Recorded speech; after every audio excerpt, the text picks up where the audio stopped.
Okay,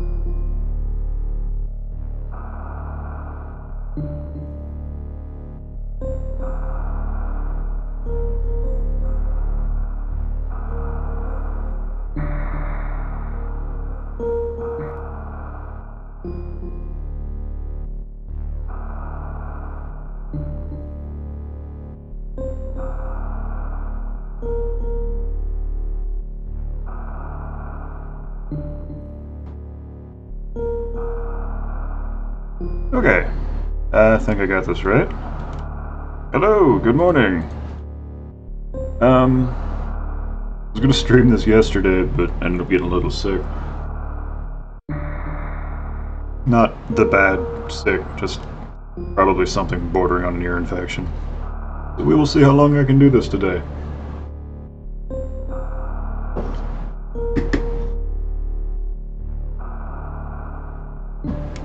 Okay.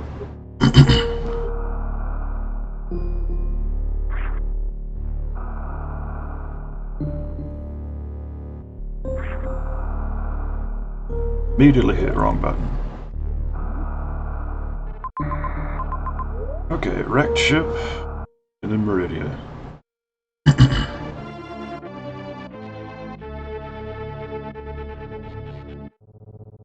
Apparently in the tags for this game, for Twitch, is listed horror, which is kind of wild to me, but at the same time I get it. Like, horror games as a concept weren't really, weren't really that present in Super Nintendo. It existed in PC games at the time, I think, like the really early 90s. But, as far as like deliberately trying to scare you, that wasn't really a thing on the Super Nintendo. There were certainly games that came a little close, like I believe we got a Doom port. Already forgetting the visual affordances because I haven't played it in a while. 1 second.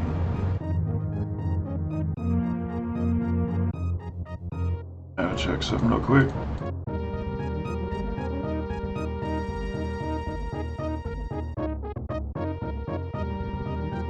And we're good. Okay.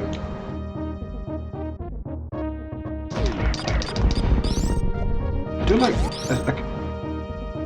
this. If we look at the map, this tunnel kind of exists to bridge two areas. But instead of just making it a longer extension of the room next to it, they made it its own little special thing. That it feels important. It feels special. Like just simple use of special assets here, just make it look cool. I think that's a neat way to bring visual interest.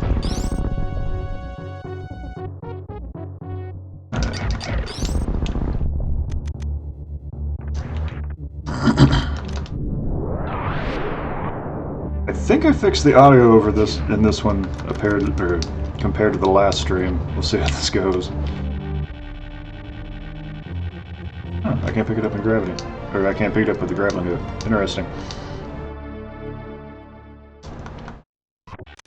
I believe there was something down here.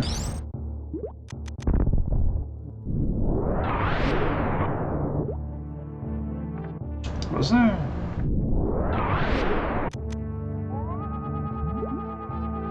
Might be thinking of a different area.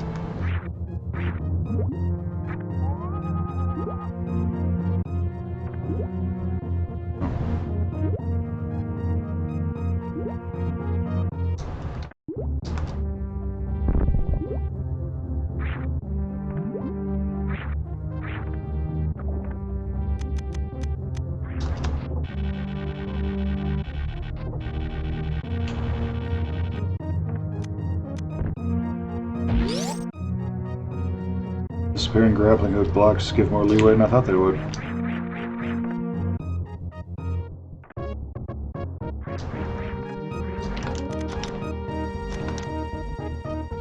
Thing down here, and I don't remember if I can... If I can get it, I'll go ahead and get it. I just need to do that. Yep.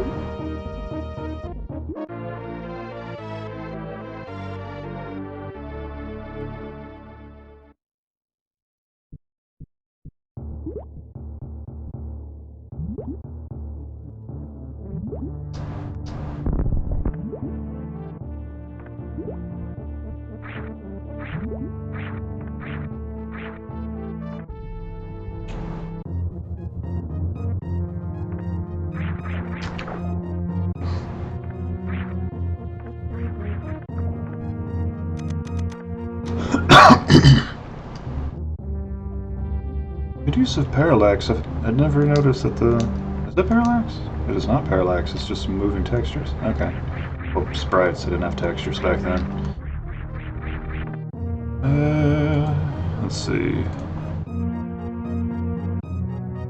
This is worth mentioning on its own. They have the bottom sprite right here moving faster than the top one, so while it's not parallax or even a tangible object, it gives the illusion of depth. Nice little trick. Similarly, this water is basically a collision, or a collider, or a trigger, or whatever engine you want to run the parallel through. It just checks if I have a specific suit, and if I don't, move a lot slower. And then when I do have the right suit, it just ignores it completely. It's a simple thing.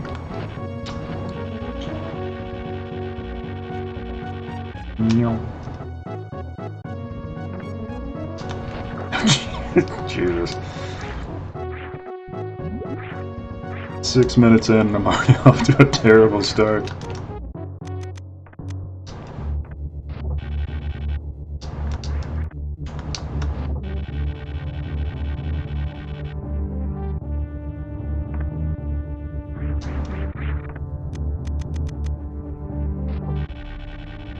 Putting an enemy here instead of a block to make sure you understand that you can do it. Damn it. Can I choose it if I just go to the far right? I don't think I can. I cannot. Crap. I'll just slowly walk my way back.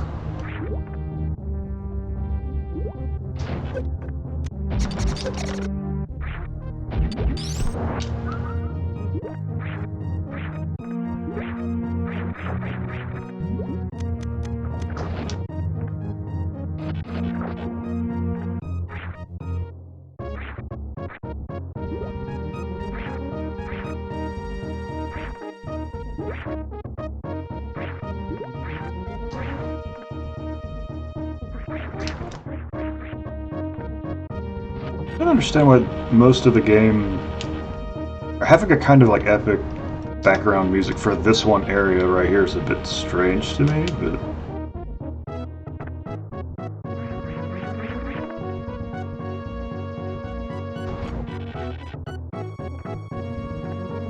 I don't know. Not bad. It serves its purpose. Not a strange choice, I feel. Wondering if this area is how we got the horror tag. I mean, as atmospheric as this franchise tends to be, or at least did back in the day, see how it would be considered such. Or at least the closest approximation. I will say that Metroid 2, because like most of its soundtrack was... You'll have to forgive me, I'm not entirely sure where to go, I forgot. I believe it's down this way, but Super Metroid, or Metroid 2, had a huge focus on atmosphere, to the extent where like most of its music was, didn't exist. It was just atmospheric noises that sounded like, it'll describe Metroid 2's music. It sounded like alien life forms and like a lot of little bleeps and bloops.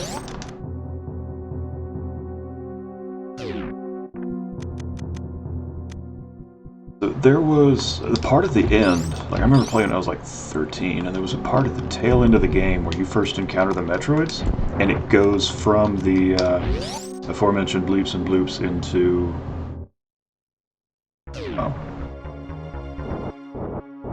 aforementioned bleeps and bloops into, like, just having this eerie melody in the background, and that was the... Like, I remember getting so scared from that thing I had to turn off the game. It was the first time that ever happened to me. Be fighting this dude. I'm still getting used to the controls again. Is a bad idea. Alright, so this boss in particular gets really pissed if you use that. Then he does this where you can't hit him and it's hard to dodge his attacks. I didn't even realize that until it was pointed out like years after the fact. But it's like, I believe it slows the fight down.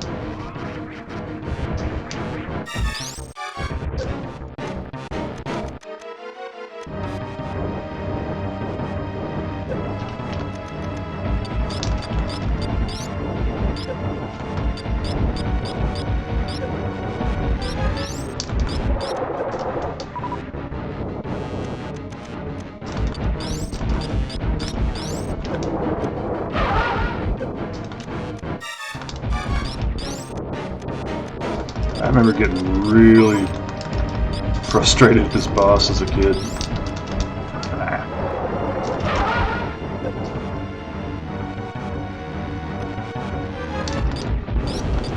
There's only specific windows in which you can actually hit him. You gotta be quick.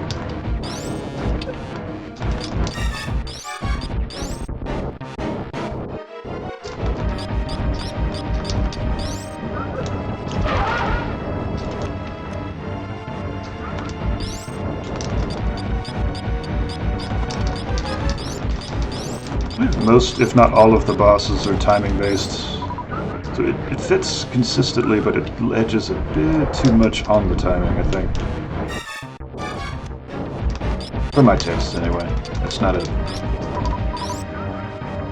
design critique.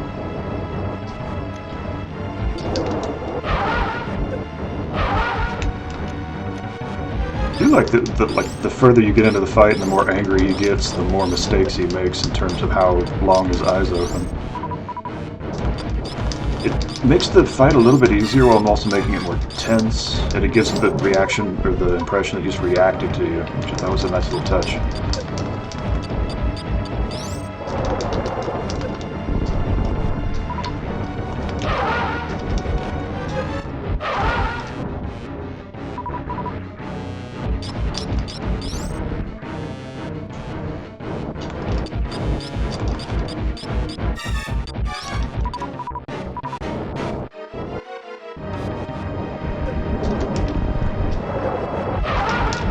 I got him.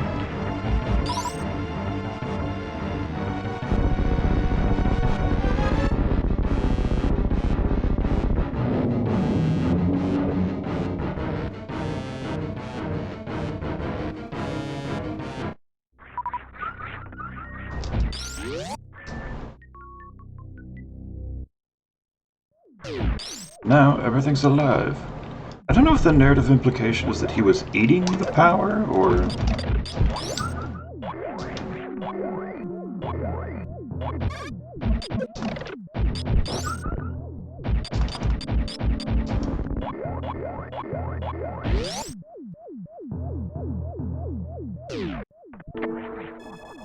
I feel like a lot of tone in this area is just carried by that timpani in the background.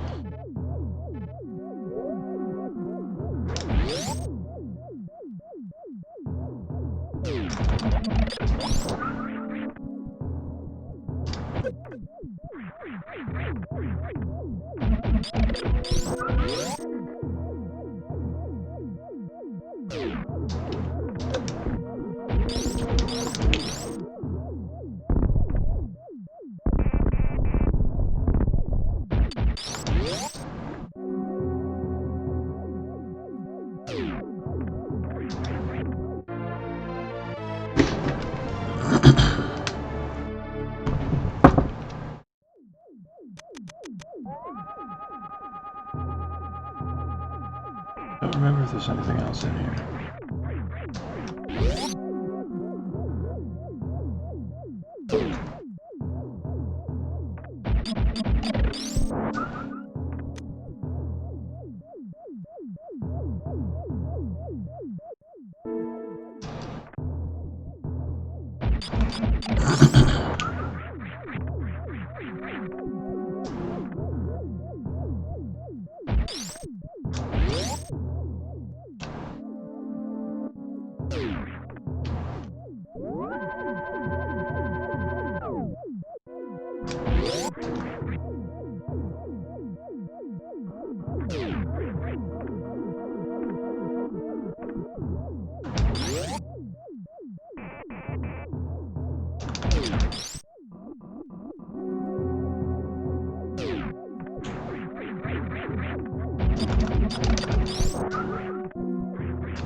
I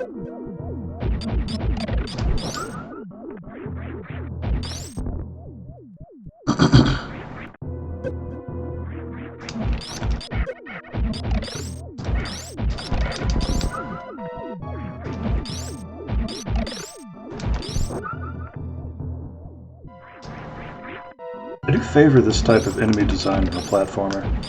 They're all like very simple behaviors. They work really well together because... how do I phrase this? They read well, they're used in conjunction with the level design, and so they can be reusable outside of it. Or outside of specific situations. Like...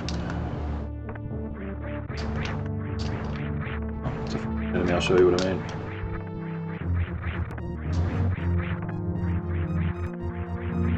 This right over here, like this, for example. This is a reused asset in a lot of areas, but it does effectively the same thing every time.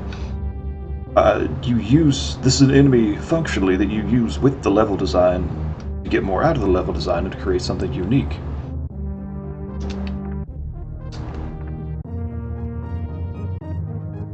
For example, these were used in Norfair to help you traverse over lava, and right now they're being used to help you get to a secret.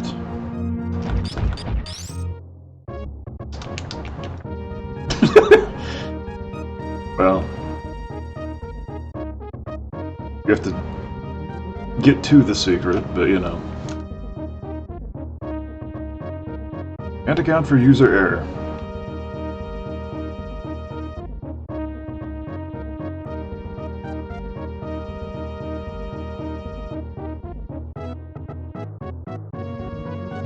Onward, my little alien friend, to victory! And 5 missiles.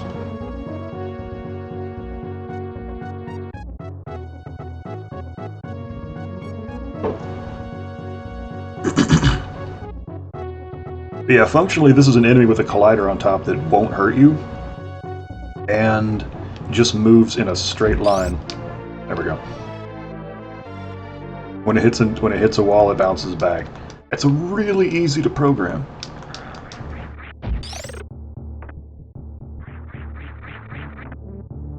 Okay.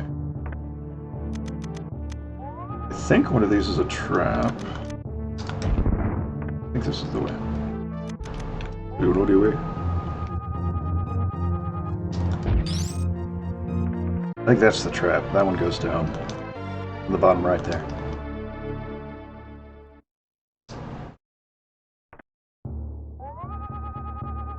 Yeah, don't want to go down there.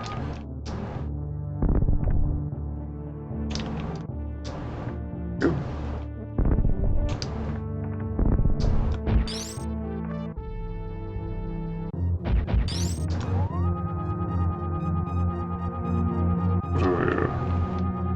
Oh, okay, yeah, that doesn't connect. If I fell down there, I'd have to go through the wrecked ship again to get back where I was, which I do not want to do.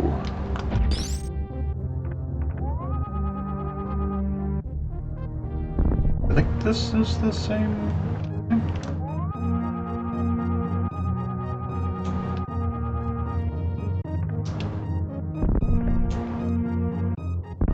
Ah, it's just a dead end.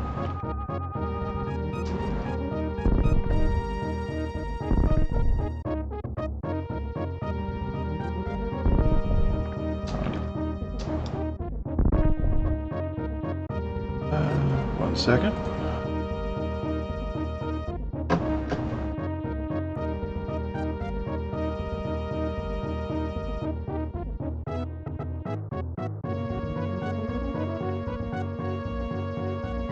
One second.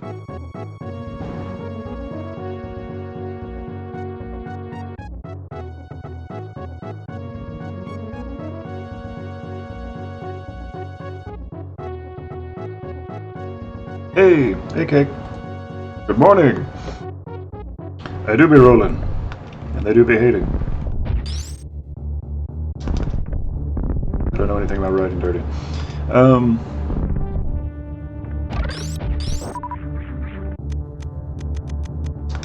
I'm just about to be purple.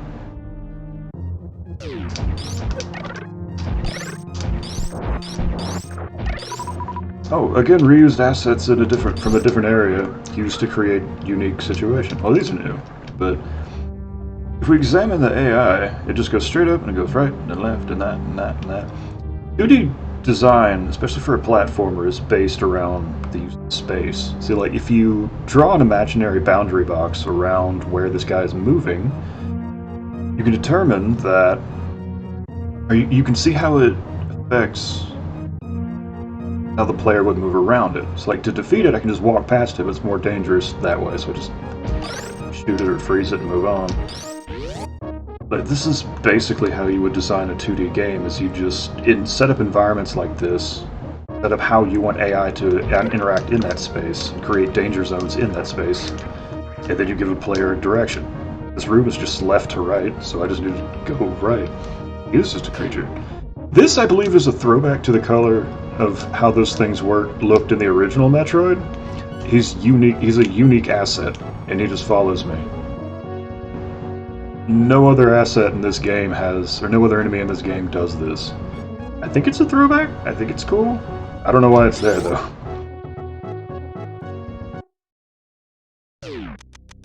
Oh yeah, this area. I always liked this place narratively. Well, I say narratively, I mean like in the sense of, well, I'll just show you. You just get to this thing, there's nothing in it. There ain't a dang thing in this guy's hands. And so you're like, that's spikes. They fucking hurt. What do I do? It's somehow like really intuitive to do this, but you turn into a ball in front of this guy and he grabs you and just comes to life and then does this.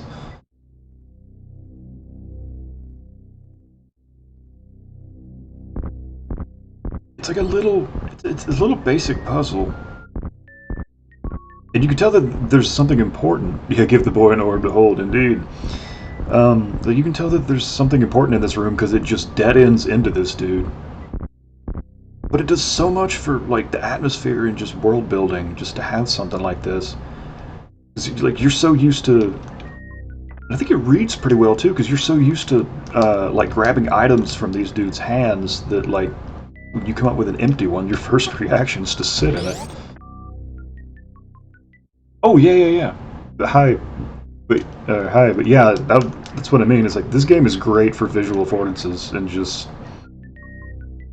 There's like a couple things that I don't like about how some things read, but they are very few and far between. And if I'm honest, may just be salt from when I was like 15. Hello, I am now purple. I am invulnerable to water. I'm now realizing how bizarre it is that you get a suit that's initially immune to lava and then water, because that seems backwards conceptually, but...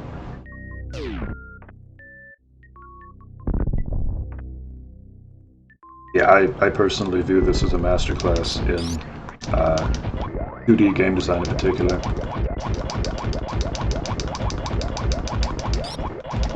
Which is interesting because, like, as game design as a concept didn't really exist when this came out. Place we find the power bombs for first find your first instinct is placed when it opens. Well, yeah, exactly. That sort of thing. It's like, cool, I just got this thing, let's try it out, and then you blow it up and then the wall explodes behind it and you're like, oh, awesome. I believe... Yep. Speaking of power bombs. I don't remember if it was that or a booster. I haven't played this game in like 10 years. Alright.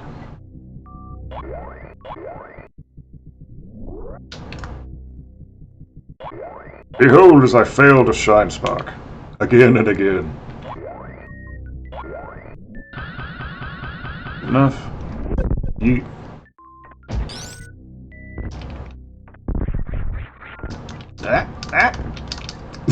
Shit, I forgot about that.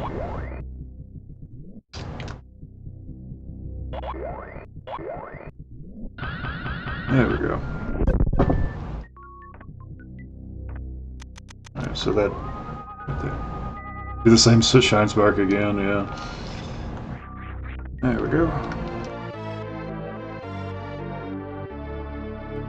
Now, one thing I do like about this game is I don't believe I can get up there from here.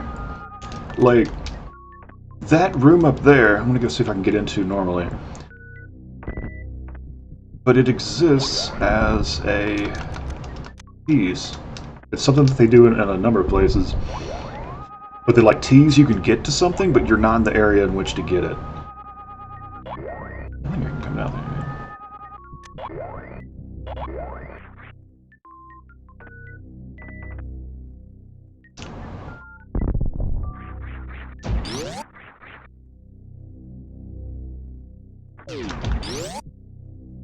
Then you get the gravity suit and you get dumped here, where you are likely to fall into water and then realize, oh, now I can do this. Yes, hello. Let's see. It's a bit. Okay, so if I look at the map, like the first playthrough of this when I was a kid, as you go in water without it. Oh, I'll show you. For some reason, you can turn off the suits. You're just really slow and sluggish, and you can't wall jump. And like, if you make a jump, you pretty much commit to it. But when I first played this game, I didn't go through the back door to Meridia, the blue squares on the right, because I got dumped out here, and I was like, okay, cool. And then I just went on to wander. I don't know. So to get in Meridia, there are two entrances, one of which is a bit of a puzzle that doesn't read that well, in my opinion. But the other is like right there to the right, and that'll just drop you right in. And that's the direction That's the direction I'm gonna go. But I also want to get through that room. I don't think I can get back up there. I think I have to go back around.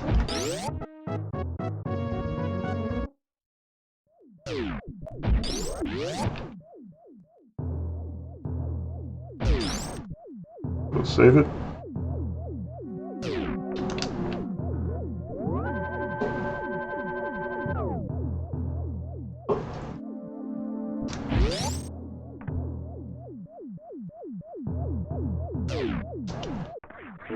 Oh, again with the basic AI comment, this guy literally just tracks you down and moves at you. This could be literally anything, but it's slow enough you can adapt to it, he says. He collides into it. But it's a very simple AI behavior. And I think it works. I don't think there's an AI in this game that I would consider that it doesn't work inside the space created.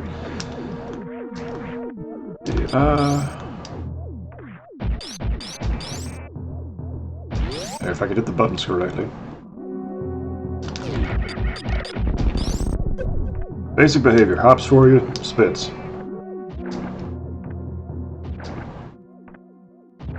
Normally you'd never see a loop like this because the time to kill is so low and fast that it'd probably get one hit off before you murdered it.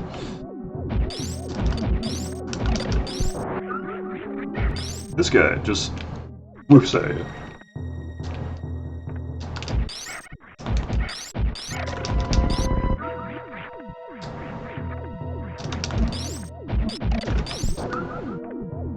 He just has a lot of phlegm.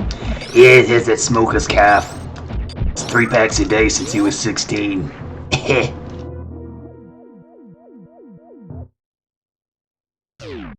Alright, so I believe... Yep.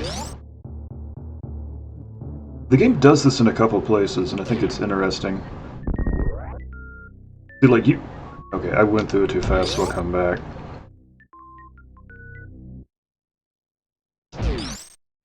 But...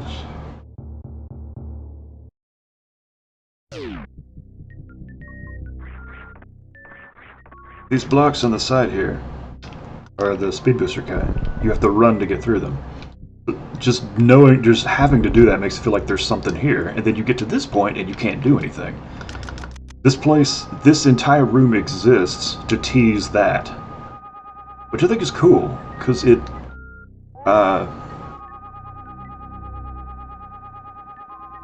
it's a reserve tank, and there's only 4 of them in the game, so it sets up this encounter that you can't get to yet, and then reinforces the exploration focus. Oh, yeah, I make games for a living. This isn't like any formal critique, because if I'm honest, I don't think a formal critique really matters much. So long as people are having fun with the game, like any academic sense of game design doesn't really matter, in my opinion. But yeah, I'm just reliving this and going through it as a developer, because I have somehow never done that.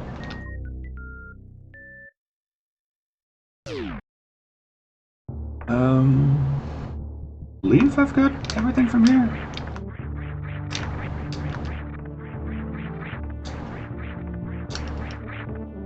I will say that, like, when I started this, the controls felt sluggish to me, and I think I was just more used to snappier controls from other games.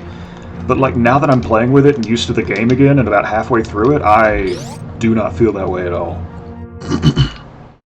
I think it's just adapting to the game's pacing, because the controls feel fine.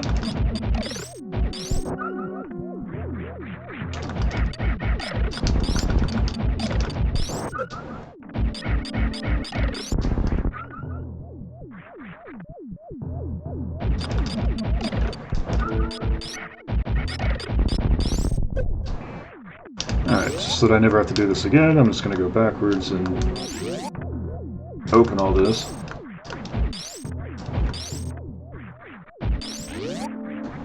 Well, this will probably also be the last time I go in this room, but whatever.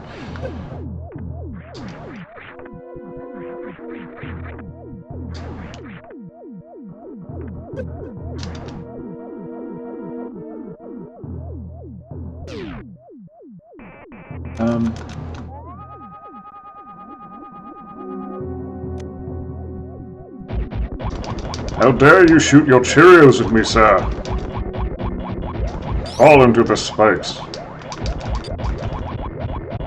I always thought that it feels right because it's not Earth and the gravity should just be a bit spacey on another planet. Yeah, that's fair. Yeah. Yeah.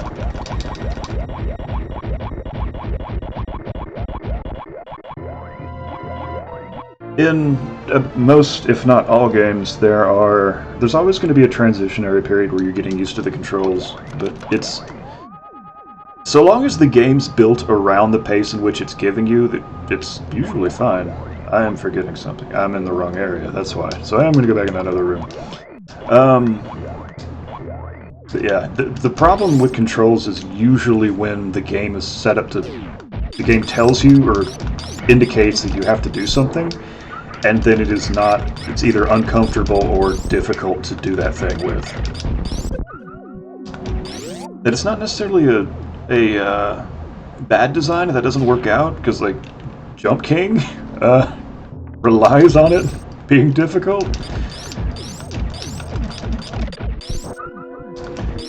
What was the other one? Getting over it with Bennett Foddy. The controls are straightforward enough, but actually getting to where you want to go with them is the entire point of the game.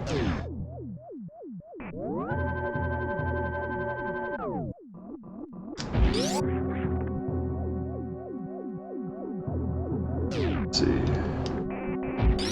Okay. Yep, I'm gonna go through the back door.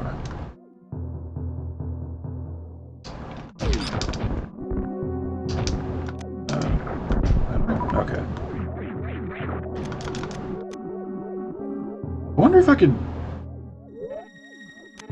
Okay. Oh, okay, so I could have went to Meridia without it anyway. Not like it would have been a good idea with the gravity suit, but...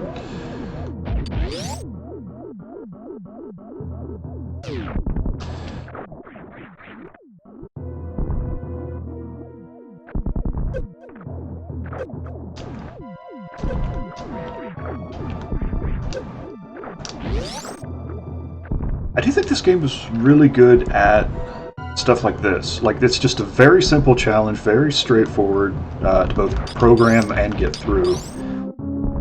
But because the assets are different, just because the room's different, the assets are kind of unique to this area, I believe, it also opens up the world a bit. And also just, like, it's visually interesting, mechanically interesting, and narratively interesting in the same breath. Very low effort to do it, or very low effort required to do it, I'll put it that way. But even this, like, These things weren't on until you turned on the ship by defeating Phantoon. They're not really that dangerous, but they're just dangerous enough to contribute.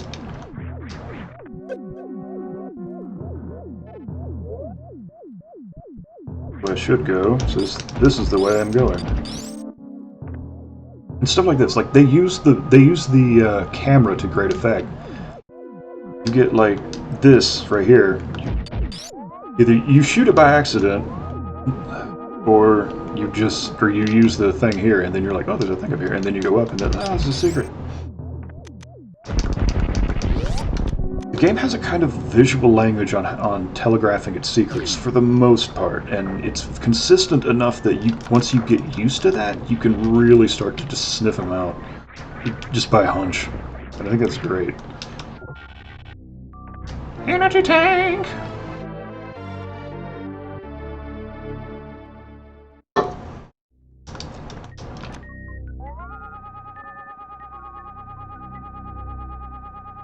Interesting.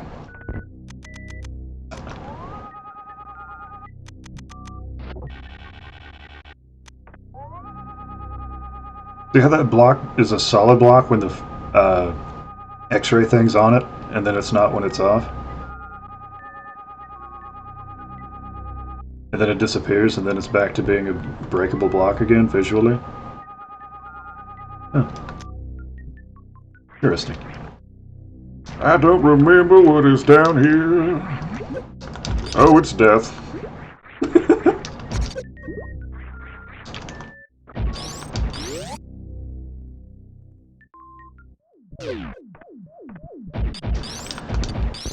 Okay, excuse me a second. Okay. Mike's still... Okay. I had a cough, I wanted to mute myself for a second.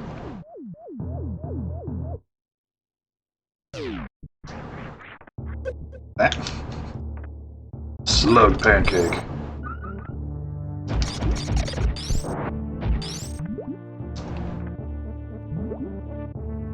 They all just go left first when they pop up? No, no one goes right. Okay.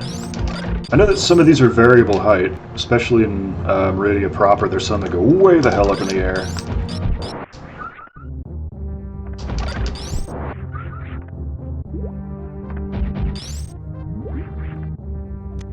Anything down here?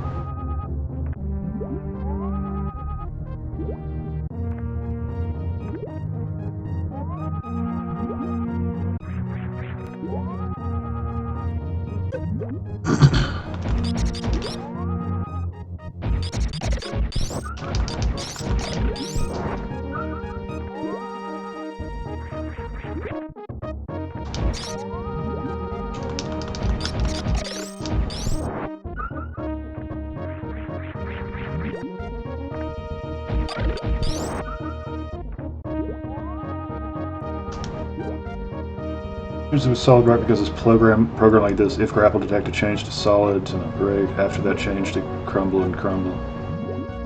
I think you're on the right track. I think what it is it destroys into another object that just has a different...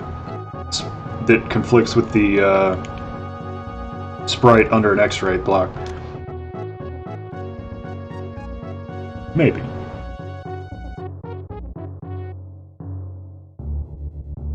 Or maybe both. It's hard to tell without actually looking into it, and I am a programmer, but I do not ever want to touch assembly, so...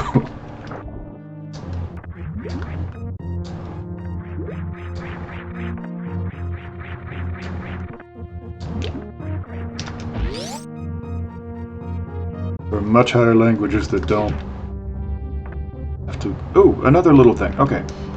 We just came out of a really wet area, so now when we walk, we have little splashes in our feet. It's such a small thing to add that most people probably... Like in the 90s, when you're watching this on a CRT, probably wouldn't even notice that well. But it's such a good little trick for atmosphere. these things as an AI confuse me slightly. I mean, they fit in the world and the environment perfectly, but like...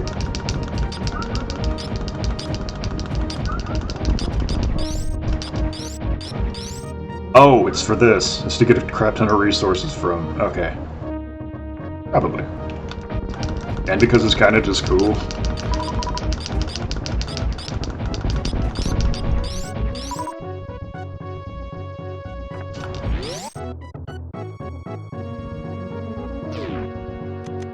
Okay, so the first time I beat this game, I did not go into this area at all. I didn't really know it was here. Second time is when I don't want to say fully, because I'm still finding out about this game like 30 years later. But oh no, that is the way. Okay. Yeah, why does it make sense? I think you shoot it shoots the children back. Well, from a mechanical standpoint, yes. From a, I mean, this is not. What phrase is? Okay, so here, let me blow up this crab. Okay. 2D design is primarily based around. Am I going the wrong one, or am I just not in the right? This is an exit. Okay, I think. Is it? 2D design is about space, 3D is about player focus, or player attention specifically. So it's not really an obstacle in the way that most AI in this game is. It's certainly an interesting enemy. Like it has a place in the world and the environment, and I think it excels at that. In terms of a challenge, it is easily ignored. You can just step on them and leave. Not that that's strictly necessary, and if anything, it kind of highlights that that's not always a focus, which is an interesting thought on its own.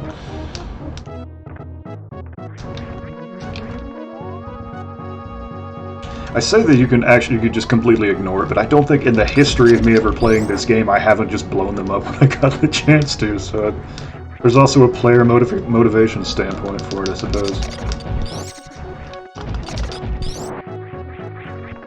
Okay, so...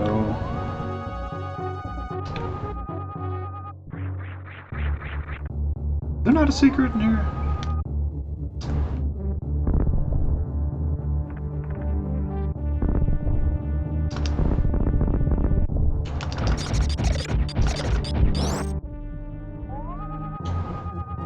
Okay, that was the way to get back. Yeah, okay.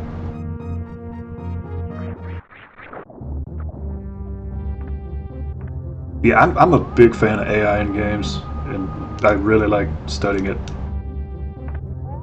I think there's a...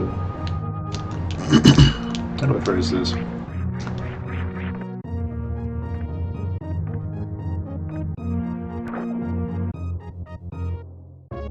How do I phrase this? I don't know. I like game AI. It's a lot of fun to mess around with.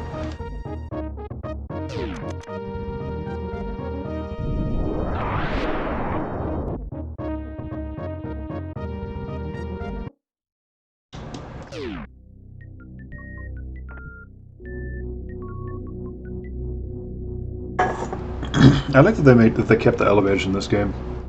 I don't think they strictly needed it.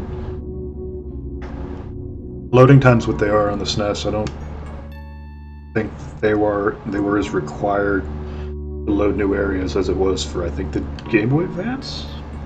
And probably contemporary games.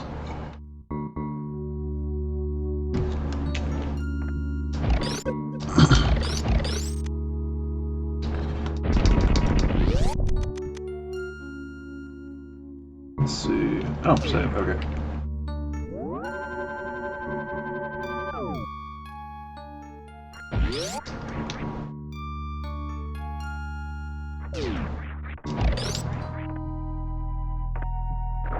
I love these little dudes.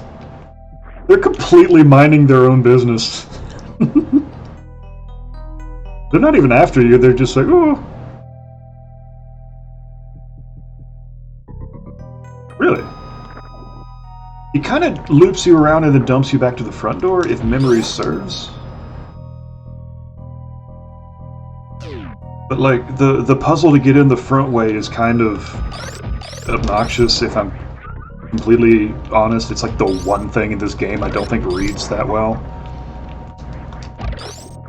But again, that may just be solved from not being able to figure it out for days when I was a kid playing this for the first time.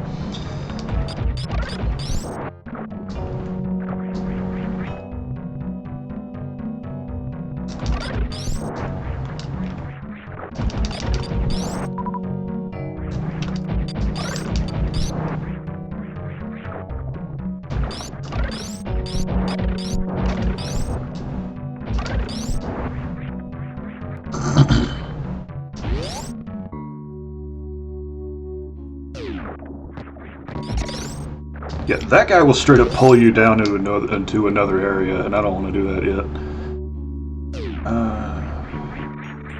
Okay, yeah, there we go. See how that guy just friggin' yeets off into the stratosphere?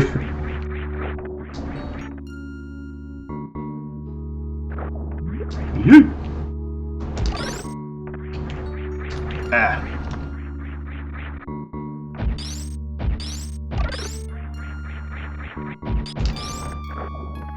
I believe... Come on. Ben, damn it. There we go. Yeah. The plasma laser back there that I can't get to yet. I need to beat, Lobster Dude. Lobster Crab McDude, bro. I'm not really supposed to be up here until I get Space Jump, but...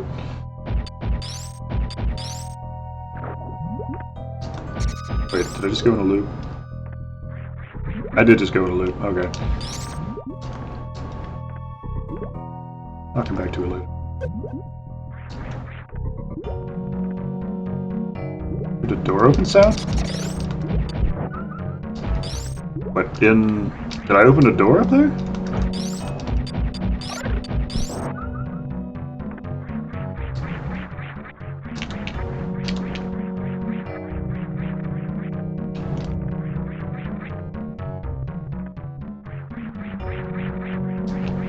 Behind the gray door is a layer of the probably. It may just be a state. I would imagine that... Oh. Back up there. The way that I would do it personally is... The way I would do it personally is I would just have a door object and then have states for it. And then the states would determine, like, if it could be open normally, if it was a sealed door, like a sealed gray door like that, or if like a power bomb would open it or whatever. I think it would just be one door object with multiple settings on what it means when it got hit. That'd be the simplest way to do it. And then then have that state determine which sprite is actually being represented on here. I have absolutely no idea how to do that on a NES, but that's how I would do it in like Unity or Unreal.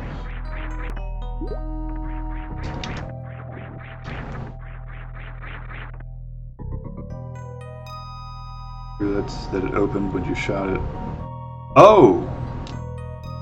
Oh, you think it might be a blocking volume, and then the normal door opened behind it. Okay, I see what you mean.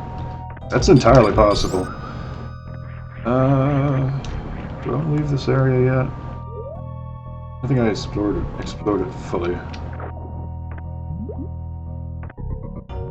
It may have been. I think that again?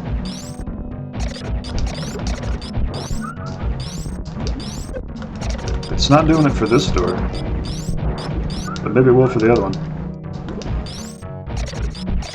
Alright, this is an exit from I believe when you beat Dude Bro, Lobster Man, I believe that opens then, and then you get dumped back in this area, I think. Yeah, I'll go check it out, because I'm curious too.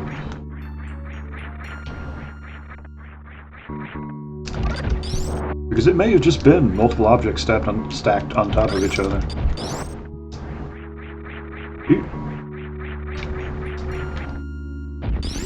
Yeah, you're right. It is indeed just two objects stacked on top of each other, and that did open it. Good call. I did not notice that. Ow.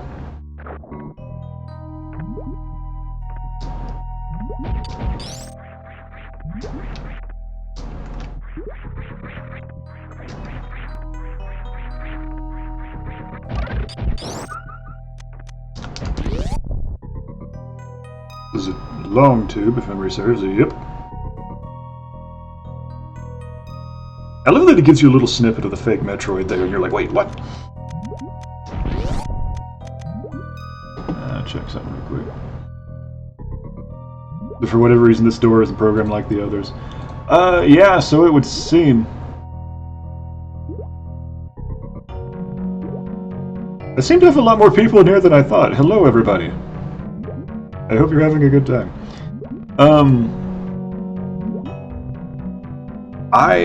If I had to take a guess, I think that one of the developers at the time probably just put it there and then didn't. It was probably an accident that got overlooked. You would be surprised how often that stuff happens. Or last minute change, maybe. Last minute changes are... well... no, I might be going to a different territory with that, never mind. I am inclined to believe it was probably just something that was overlooked, or it was something that they were like, well, we don't have time to fix this and it's good enough as it is. It's being a pain in the butt.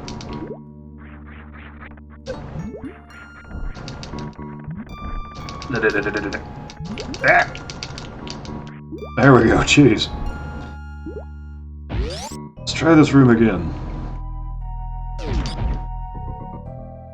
But yeah, as a general rule of thumb, if you've ever seen something weird like that in a video game, it's 9 times out of 10, it's either one of those two things that like they just didn't have time to fix it, and it was good enough, in air quotes. Get up there! I'll just come back later or whatever. But yeah, was either good enough and they had too many things. Knowing what's behind the door, or knowing what's behind the door leads me to the conclusion it was a last minute change. Maybe? I don't know, like, I don't... Absolutely gonna have to come back here with the space jump, that's driving me nuts. It's kind of hard to tell, because, like, normally, this game was absolutely made by waterfall method, where they plan everything up front. It was just the era in which that was done. So, like, they would have, like, one of the first things, or one of the earliest things they would have... Hello? I did not know that was here. One of the earliest things they would have done would be to plan where all the different weapons go and what areas they get them in. So, that's... maybe?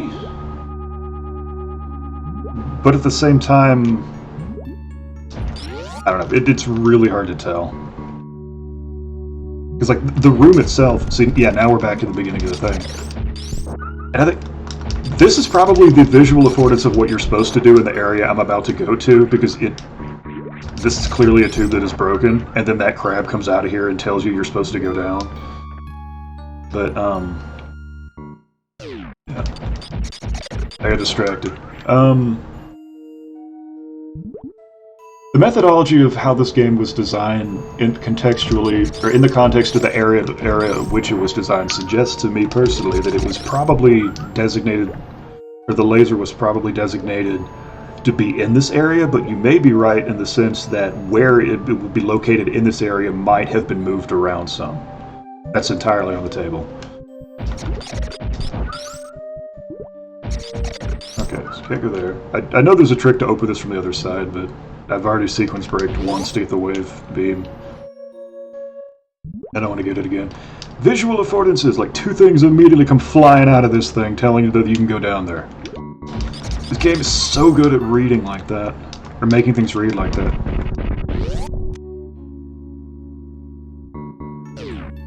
Map.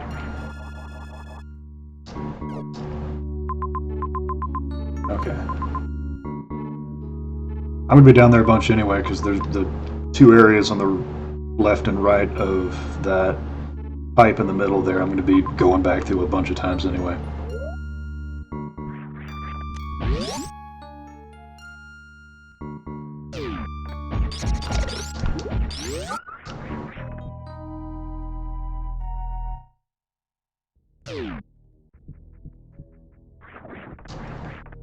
The jumpy amoeba boys. I'm gonna get you.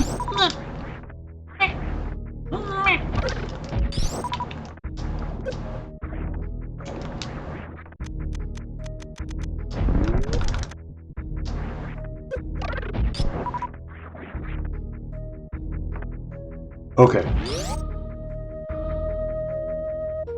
First time I saw that area, I was a bit scared by the size, but yeah, that's fair. It's a fairly big area. It's a lot more straightforward than it looks, but just looking at this, yeah, I can absolutely see how you'd be a little overwhelmed by it. Okay, this room right here is like the only mixed thing I have about this game that I can think of. Because like you've run back and forth through this tube multiple times in this game. Just like this is how you get from Criteria to Brinstar. Wait, no, this is how you get from Brinstar. You pass through this area from Brinstar into Norfair. This specific area, like this little, as like the way that this particular branch is a part of a different area entirely, I think that's great. I think that's awesome, really, that they were able to interwove a later area of the game into an earlier area of the game. I think that's fantastic. It's like, it's like, earlier in the game, you're in Brinstar, and you're running through this, like, to get to Norfair, in a completely different area of the game. And it's like, you may not even notice that you're in a different level right here. You just see that there's a tone change, everything's a little different. The visor's flashing for some reason, which I don't know is even visible on a Super Nintendo on a CRT. But it's a nice little bit of detail where, like, she's in low light conditions. Then you just go through here and it's like, what is this? And I think it's, visually, this is very impressive. Tube! Yeah. And then you just continue on your way and go to Norfair like this. Or go explode Kraid if you're going further to the right. But like, what you're supposed to do here, I have mixed thoughts about, especially if you didn't go through the back door and see the destroyed tube in the way. Because like, here's what you're supposed to do.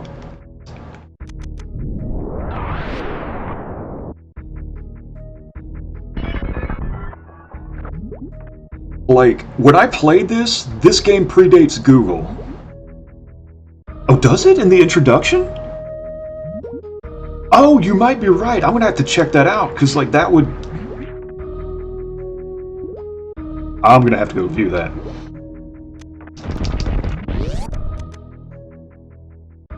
Because if they telegraphed it that way, that would alleviate a lot of the problems I have with it. Yeah, you can break the tube. Like, when I was a kid, you couldn't Google this shit. I was stuck on that for, like, days. But yeah, let me reset this, because I have to see if that's part of the, I have to see if that's in the introduction. Honestly, who pays attention to the intro vid at the first launch? So, yeah, you're not wrong, but it also, like, I don't know. Like, there's a number of things that the introduction video, or I believe it's called the eye catch, or maybe that would have been for arcades. But anyway, there's a number of things that this game does telegraph. Like, the only way for you to, there's 3 ways to know how to do the crystal flash, the thing where you heal yourself.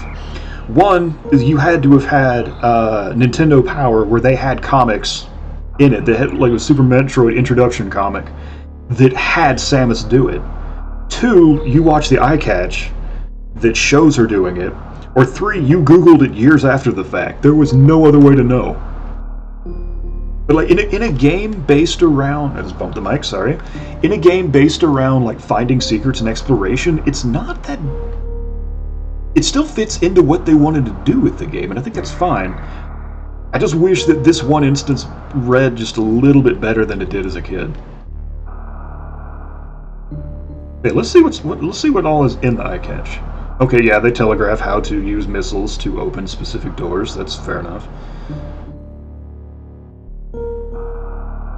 I believe this is running. No, this is just charge beam. Okay. Speed booster, which they already have a telegraph in game to use. That you will run into. It's the bird in Norfair. Grappling beam. We're just showing off what. We're just showing off the capacity of the game at this point. Tutorial video, kinda. Oh, they actually telegraph. There's a subtle telegraph of how to get the charge beam there. That's cool.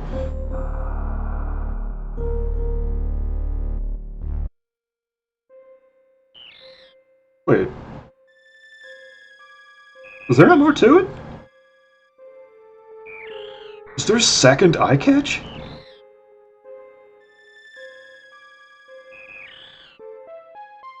Okay, if there's a second eye catch, that's gonna be wild. It has multiple videos. Okay, that's... Okay. That's a bit more murky, then. Because if you're okay, most games wouldn't even have a second eye catch. And, like, if you're...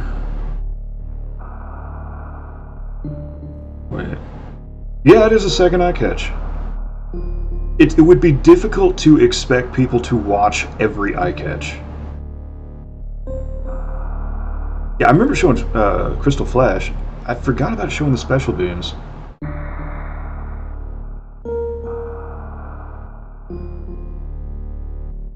In a few games, multiple, but I've only seen them by accident when I AFK on the title screen. Yeah, like... I wanted a snack or something. Yeah, like that... Okay, this will be telegraphing that you can go into this deeper with a different... Actually, I don't know. I guess it... This may be just showing you where to go after you get the space jump. I don't remember.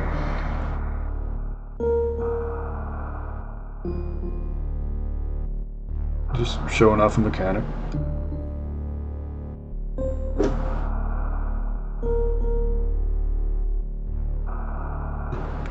It telegraphs... Okay, this is kind of wild because it telegraphs how to use the speed grass, or it demonstrates how to use the speed booster, and then demonstrates the in-game creature that shows you how to use the speed booster. That's kind of just funny. Samus falls to her death, real 1080p.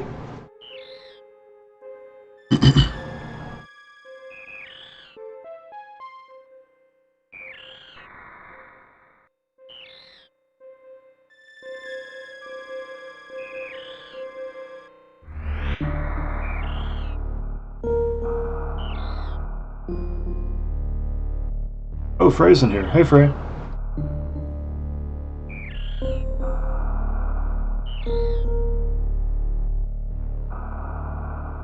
Yeah, this must be riveting gameplay as we just all watched through the multiple eye catches to see if the specific thing I encountered was ever telegraphed. I mean, it's interesting that they have these, but this would only benefit an arcade. Because you're showing different aspects of the game on loop where people would see them more often. Okay, that's telegraphing a different... Telegraphing is the... I'm using the wrong word, but y'all know what I mean.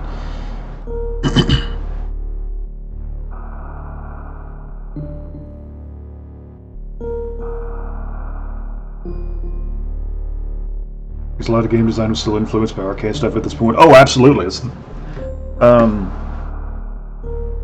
this was released in '91, I believe.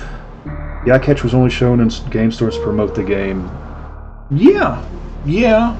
They did have, like, oh, they should. They did have specific... I do remember back in the day they had consoles that were just showing eye catches for stuff like this, and you would be able to like play test it, but I've only seen it for a handful of games.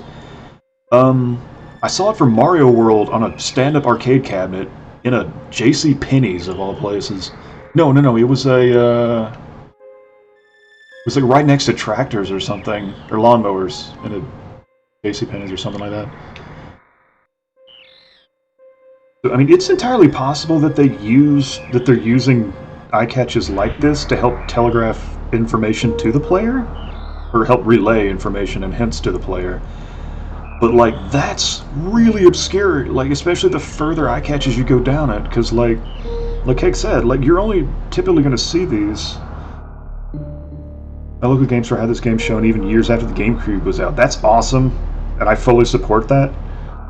The game was worth showing it, only because the owner loves it so much. Well, power to him. Wait, we're back to the first eye catch.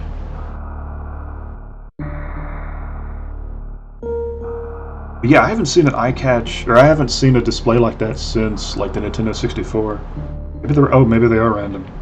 That actually kind of makes it worse if they are random. Because like, if they're intentionally trying to give the player information and hints through the eye catch, who's going to be sitting around long enough to even notice that there are multiple to begin with? I mean, in a game store, it makes sense to have multiple eye catches if you're promoting the game and stuff, but at the same time, you're not trying to get information from them, you're trying to see what the game is. So you're not going to get them in the full context of what you're seeing. Maybe it works?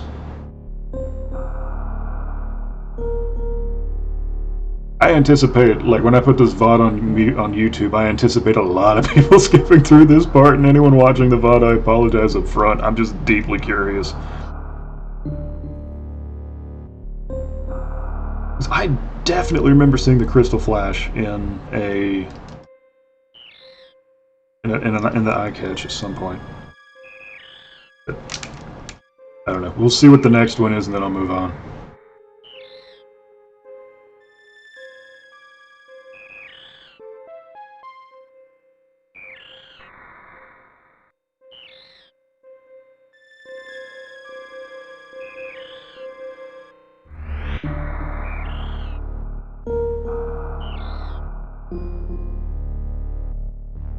I continue to adore how this game uses tone to its own benefit.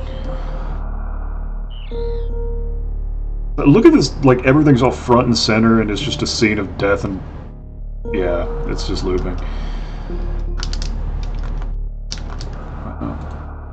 Okay, yeah, let's just continue. But yeah.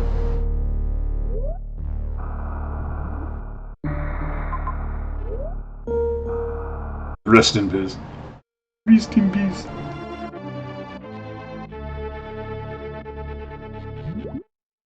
The little fucking bloop after you load in is such a nice touch. It reinforces you're in underwater. God, the little fucking details in this are so good. But yeah, like this right here and just getting through this is like the one issue I have with this game. And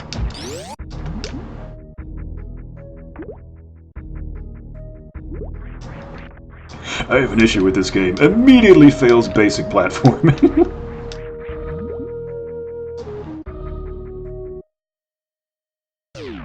Okay,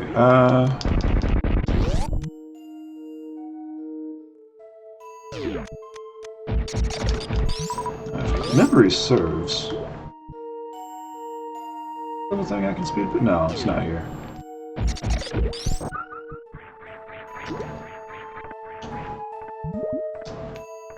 See, more efficient use of AI. It literally just goes up and down a little bit and bounces from one wall to the next.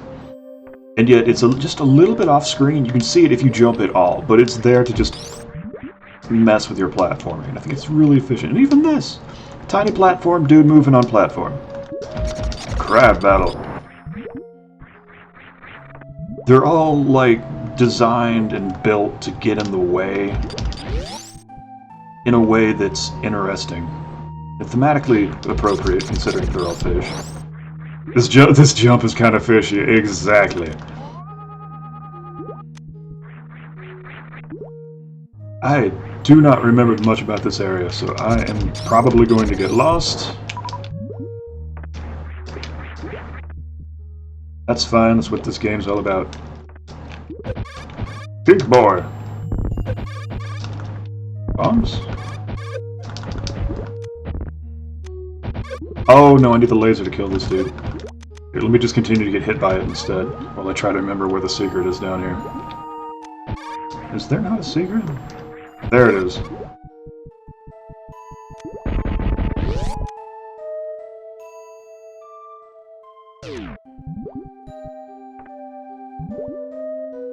I forgot about these little look at them, they're fucking adorable!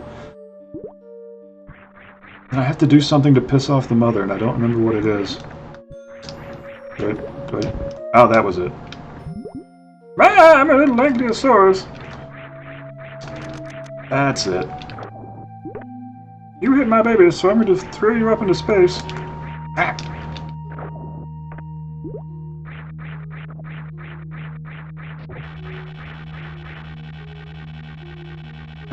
Yep, there we go. The game's really good at kind of fleshing out an environment and using the enemies / creatures in it to just flesh out the environment. I repeated myself. You stole my energy thing, so now I'm gonna bounce in the walls for some reason.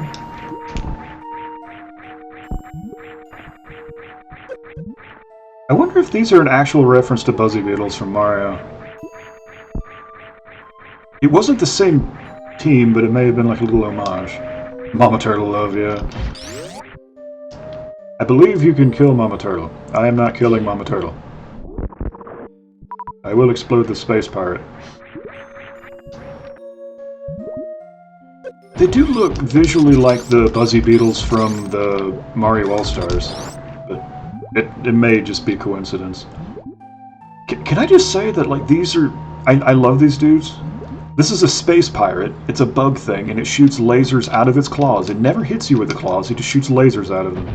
It shoots, yeah, just like, okay. It's weird and cool.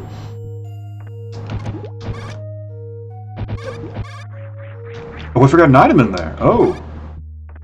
Well then, I shall return and continue to steal from a turtle.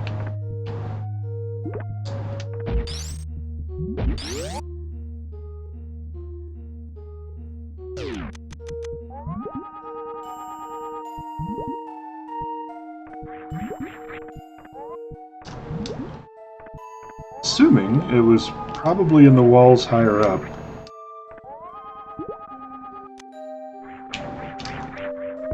Ah! I just guessed. Wow. Interesting. Were there any more in here?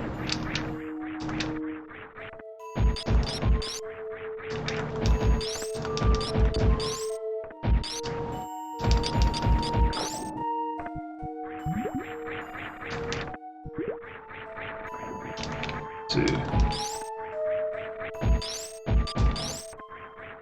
I do like that how, like, when you get the X-ray thing, there's a lot of stuff that you... I mean, it immediately feels like, oh, now I can just see every item in the game. And it's like, no, there's going to be situations where you can't, like that, where it's in a wall where you can't position yourself. And there's also, like, a couple things that the X-ray just doesn't show you. There's a wall in Norfair in particular that it'll tell you that it's solid, that you can just go through anyway. Which... a little bit of mixed feelings about. But, The game about secrets and exploration, can't really expect them to hand you everything. Can't expect to get hit quite a bit from stupid mistakes. Get up this wall. There we go. Jesus. Alright.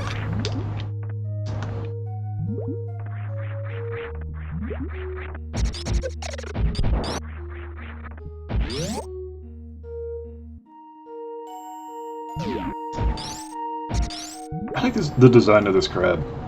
It's just cool. Okay, I know exactly where I am. I think I want to explore a bit more before I continue with this area.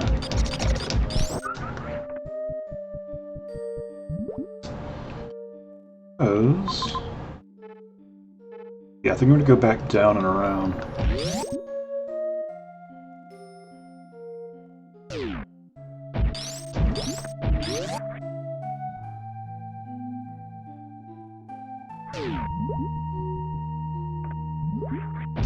Okay, so there is, if memory serves, straight up there, an item embedded in the rock. Yes. See where I have to Giant Spark up from this. Okay.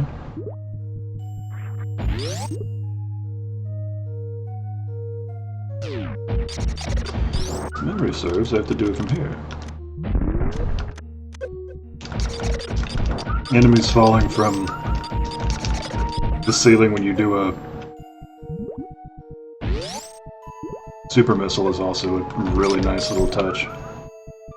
There's so many little things in this game that are just there for a game feel and just so good. Didn't do that right.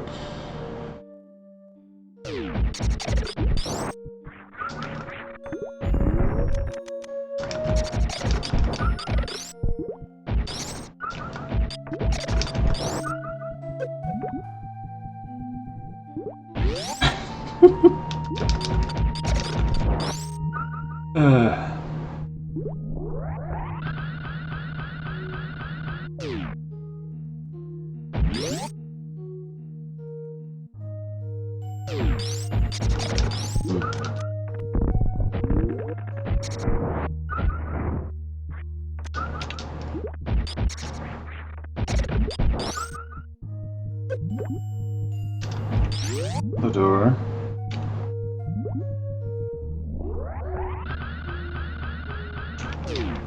Why isn't it letting me do it?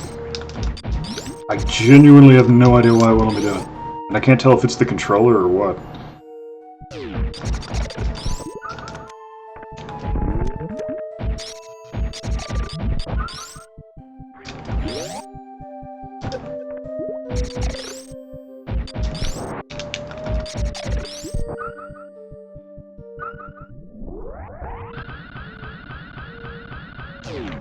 Go. There we go. I blew up a bunch of rocks with my face and now I've got a thing.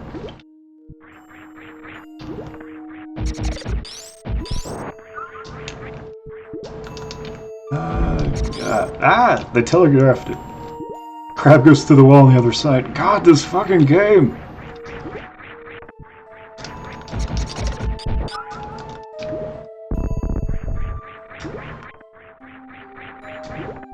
So I don't remember if I get it from this side or from the other one.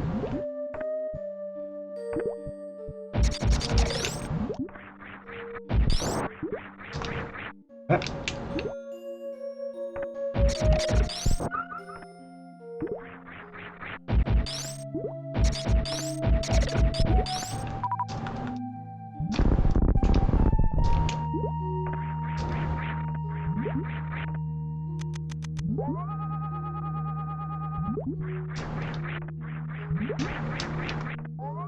Was it from up here? No, it had to have been from the next room. Okay. That's starting to sound familiar.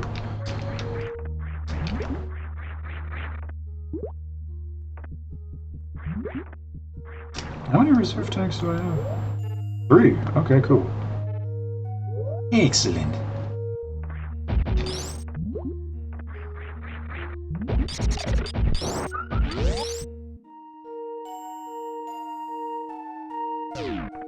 Now we're back here, and I believe it's going to be right there.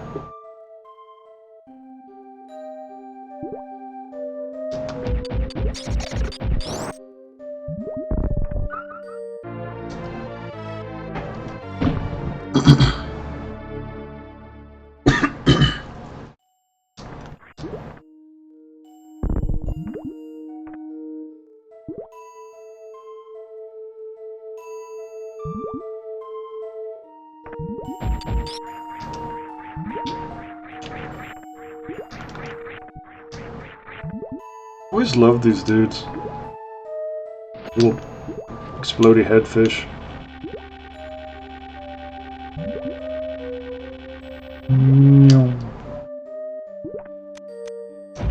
I believe I go up, then come back and go right, I think. Yes, this looks like an item room.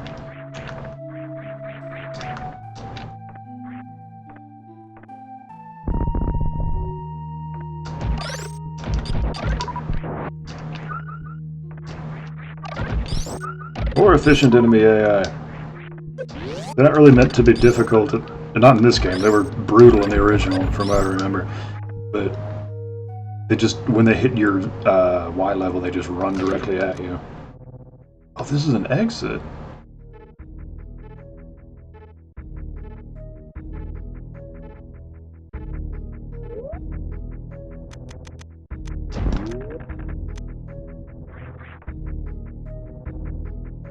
Oh, okay. That's cool.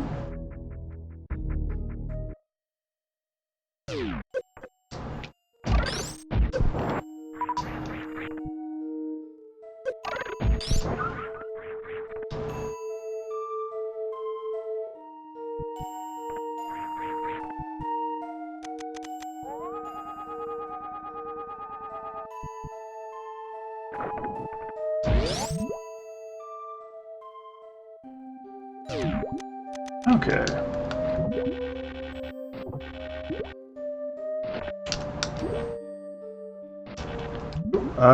Be right back. I'm getting a phone call.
Okay, back.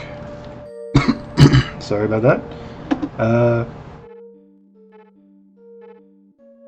Let's see. Where was I? Did I fall down?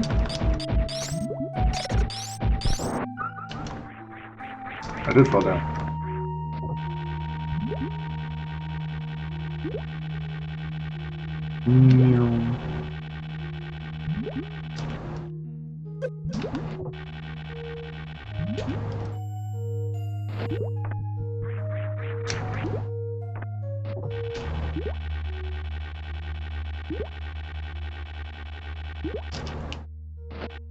I have to go back. Okay.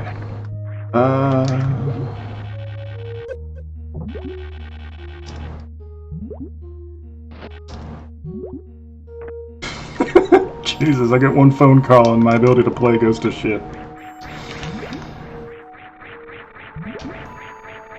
Okay. Go. Thanks for hanging out with me, everybody. I was not expecting this many people showing up.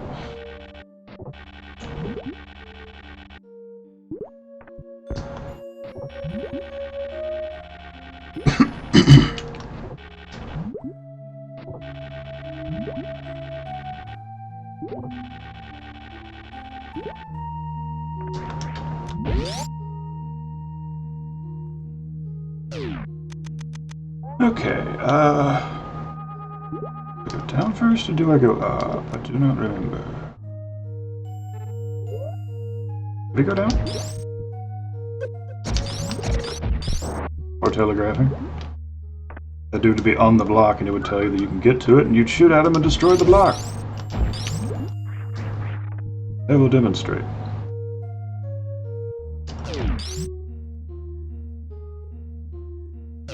That must be the progression angle. It's like, that dude's gonna come up here. Yep. Then you shoot at him and then, yeah. The path is revealed.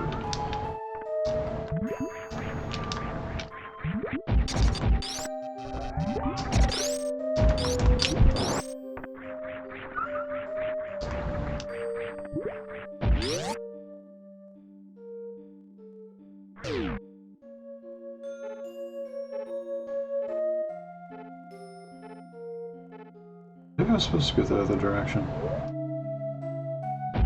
Oh well. That's something that the Metroid series has always been good about. If you get lost, it's still fun.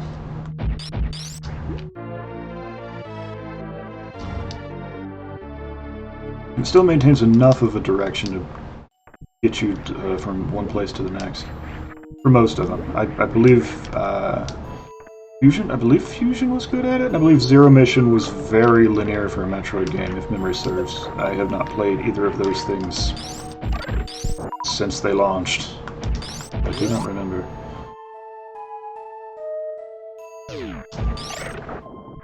Little flying eyeball buggy man!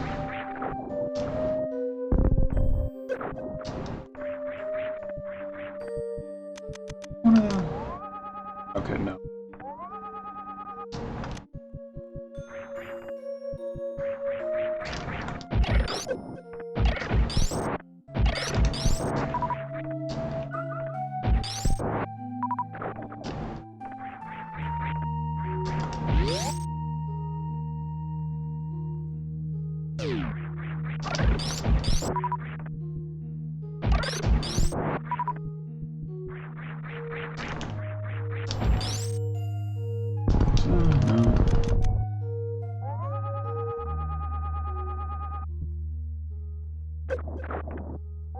Is there not anything down here? Oh, there is the path. Okay.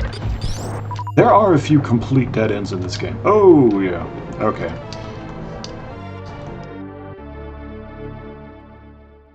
There are a complete, like, I think there's like 2 complete dead ends?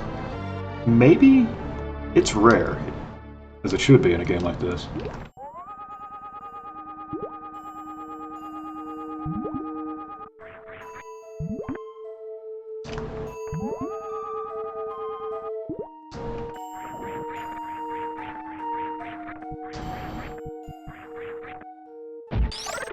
never noticed it, but these guys are kind of vaguely reminiscent of some of the Metroids from Metroid 2. They're more buggy, but like I couldn't tell you which Metroid in particular is the one that shoots a little lightning beam in front of it.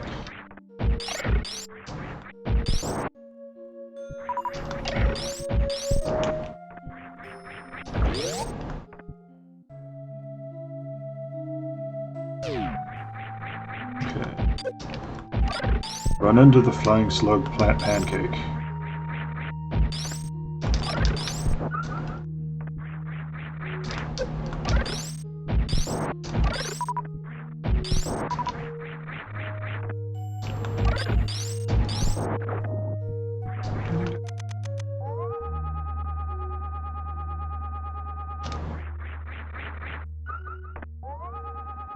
Yeah, this might be one of the dead ends in particular. The game is so used to leading you into places where even when it looks like there's nothing there, there's immediately something there. And usually something important. With this, it looks like it's just a complete, actual dead end. There's nothing here.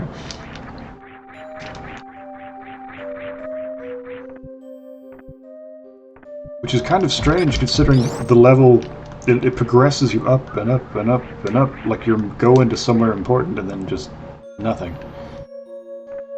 I don't think it's particularly bad, I think it's just a side effect of how...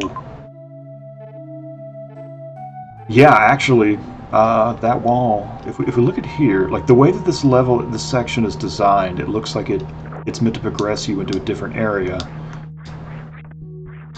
And then doesn't. So it's entirely possible that there may have been a door over there at one point. It went into the area that the back door from Red Ship.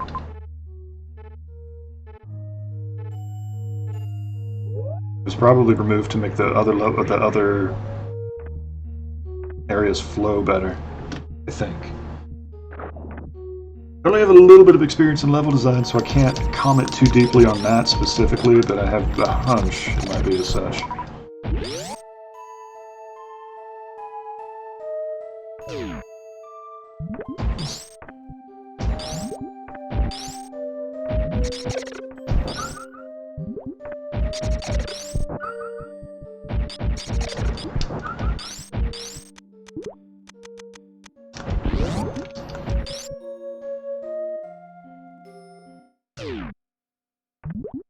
This area. Can we get out of here? Oh, yeah.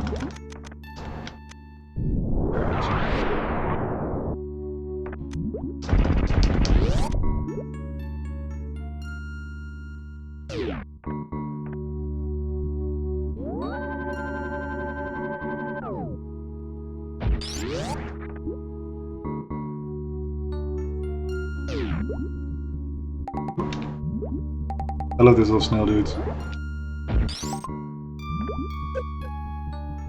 Pardon me, I shall throw myself into the sand ocean.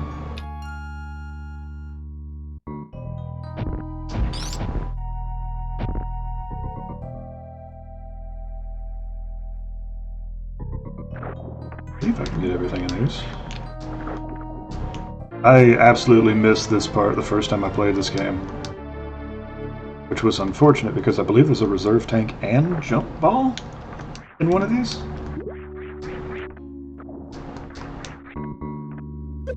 Ow.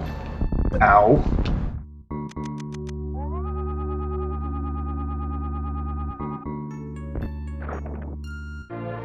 No, the jump ball's in another area, but there is a reserve tank in the other one.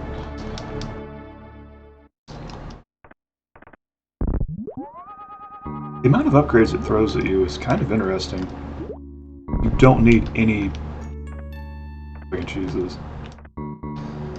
You don't need anywhere near as much as the game gives you. Most things, except for missiles, I believe. But even the missiles. But it's still just fun to have them. Doing that also creates a situation where you... there's like a minimum viable. In which case, a minimum viable amount in which you would need to smoothly beat the game. And I think they built the game around that. I made it this time. Excellent. I'm not even sure I can do anything. Okay, this thing. I need a space jump for that. It's... But you're supposed... Well, maybe I might be able to cheese it. Maybe.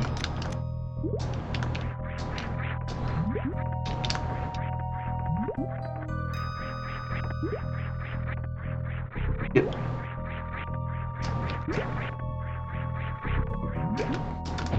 It's gonna be boring to watch if I just sit here and try to get this thing early when I can just come back later. I'll just get it later.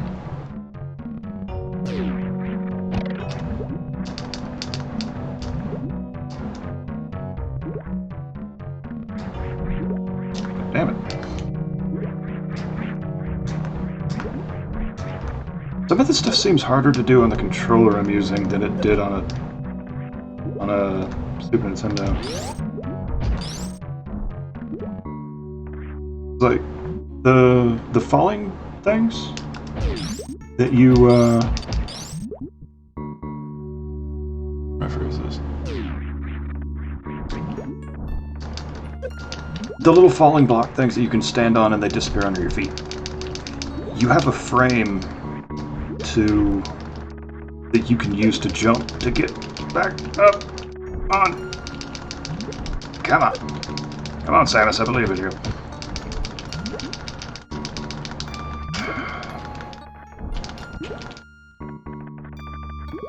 Oh, this sucks.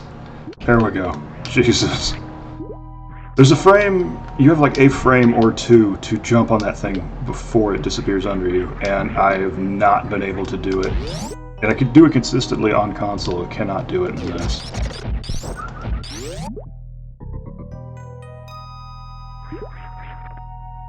Oh wow, I didn't realize it was all the way back here. Yeesh. Well.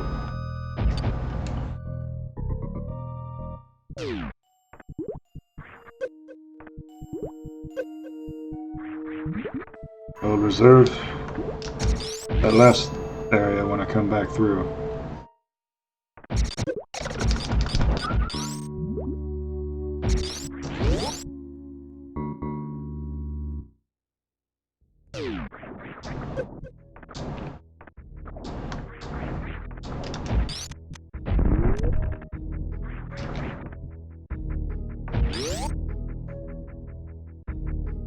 And I shall save it while I am here.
Shit.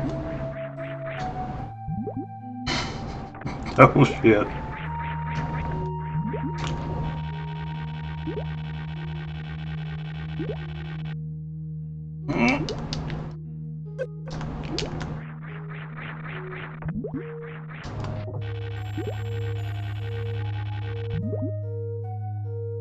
Oh, come on.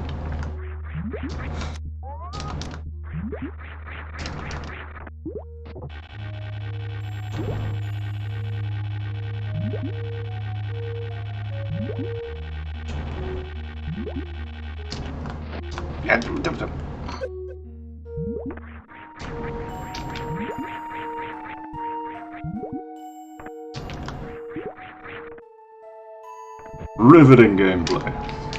Just acing the game, no problems.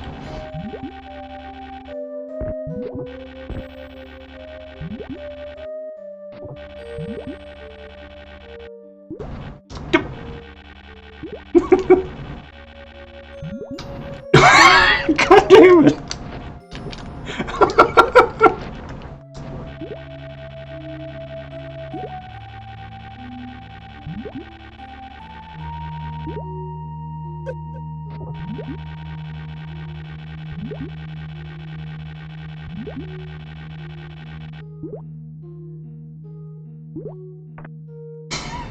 Okay, I'm actually a little embarrassed.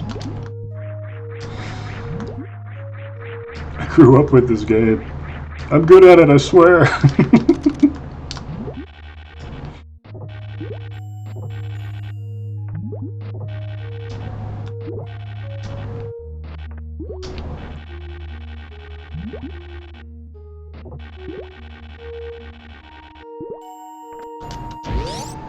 There we go.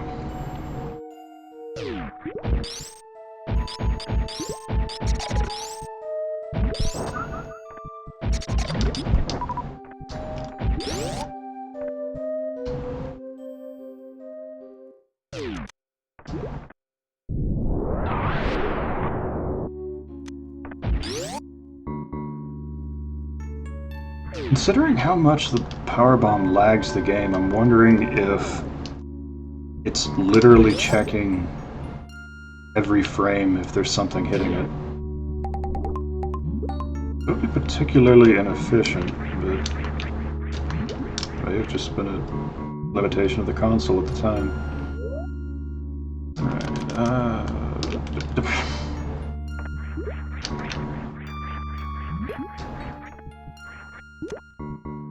that's the way. This is progression, I believe. Yes. Let's find what isn't progression. I didn't know I could stand on those. You're supposed to do this, but I'll jump, it's fine.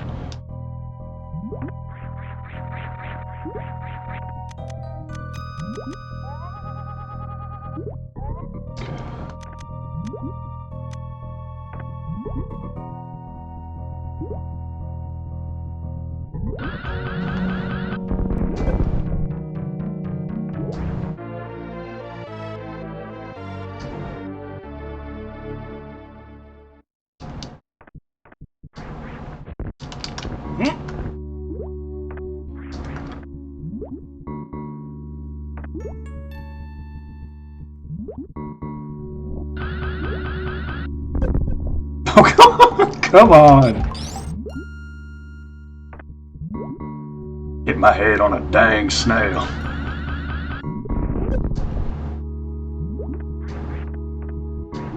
These are the things I was talking about where you had like a frame to jump off of. I can't do it as consistently as I can on console.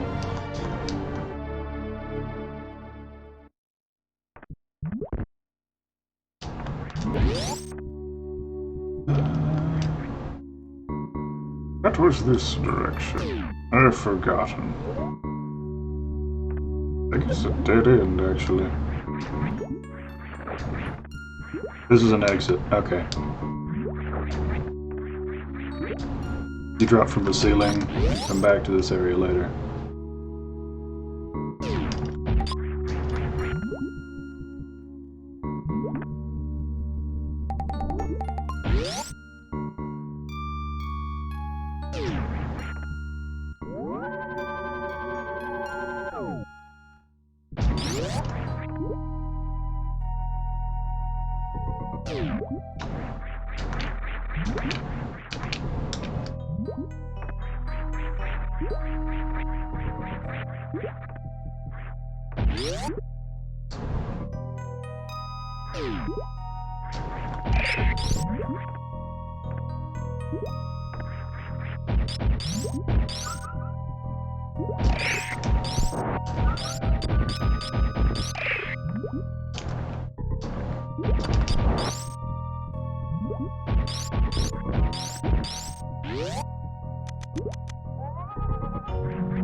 always love these little goopy dudes. Right here. They're just minding their own business, leaping around. Oh, this boss, the snake.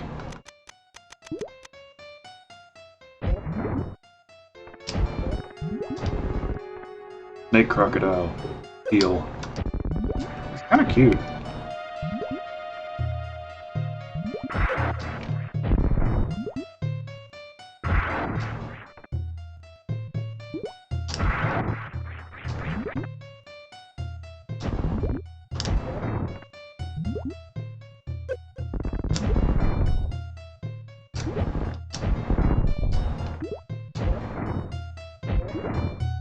That was kind of dead.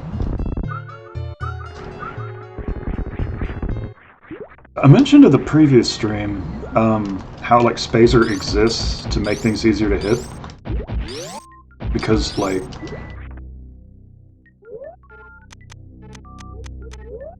without it, you're just shooting these tiny little pellets from the center of Samus. And then with it, you're shooting things the size of Samus's entire body, so like everything becomes easier to hit.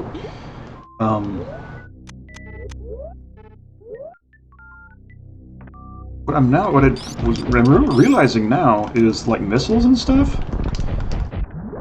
still have the same, like you still have to have the same accuracy as the regular shot, which is interesting because they're more powerful versions of your beam. So there is skill in using them, which I think is neat. It doesn't invalidate them with a beam.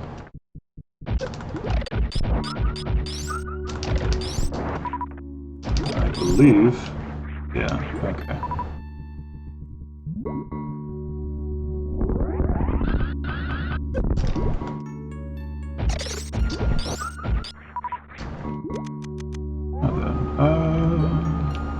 There's a trap somewhere in here.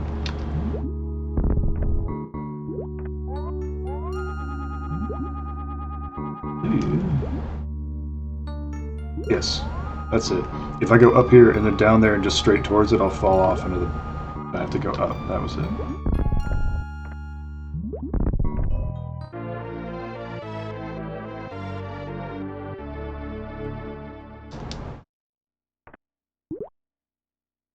I don't remember if there's a room below this one that sand will take you to, but from how it looks, I would imagine so. Yes, that's the exit from...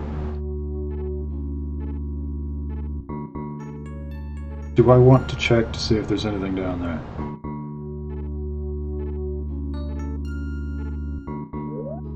Yeah.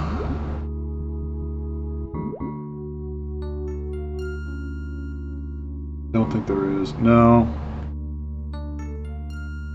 The transition room, and then I'm back down here. Well.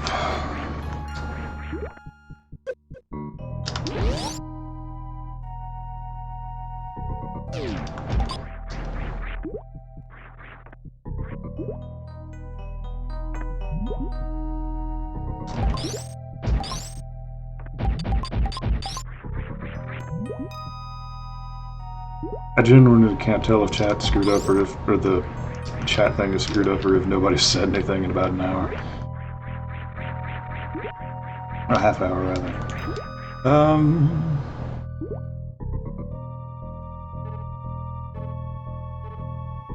Yep. We'll save on down here.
a secret? Is this progression?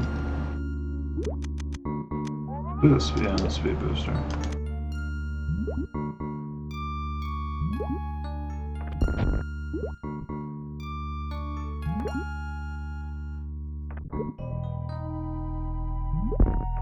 Okay.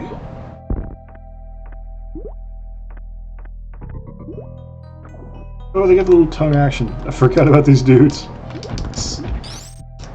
Some of the designs in this game is so weird, but like nice weird.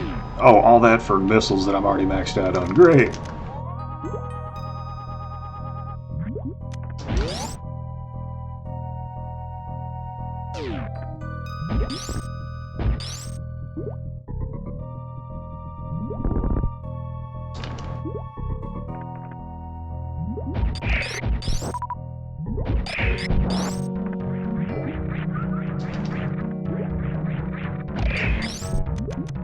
I'll go up the proper way, or the intended way, rather.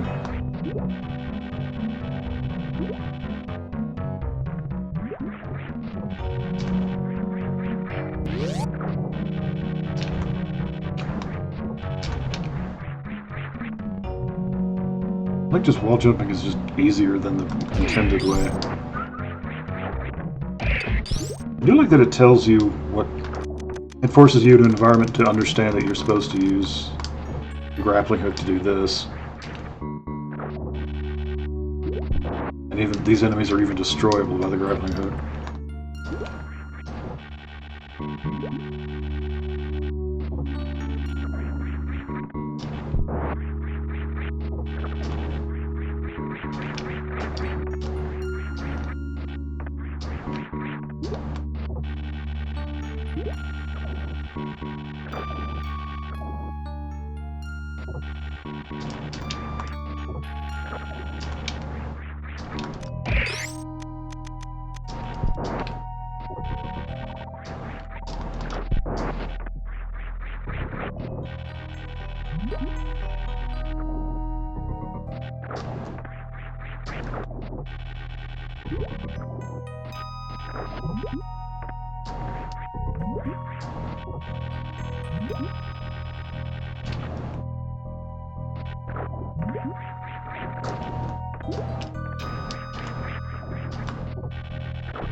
Come on.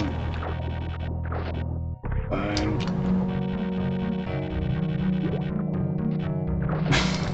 Damn it.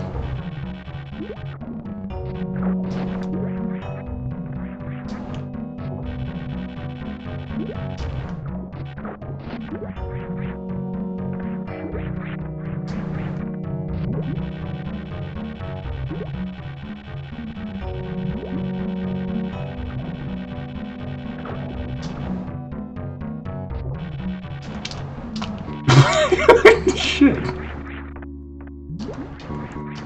I had more trouble with the grappling beam in this game than I think I have at any other run. There we go.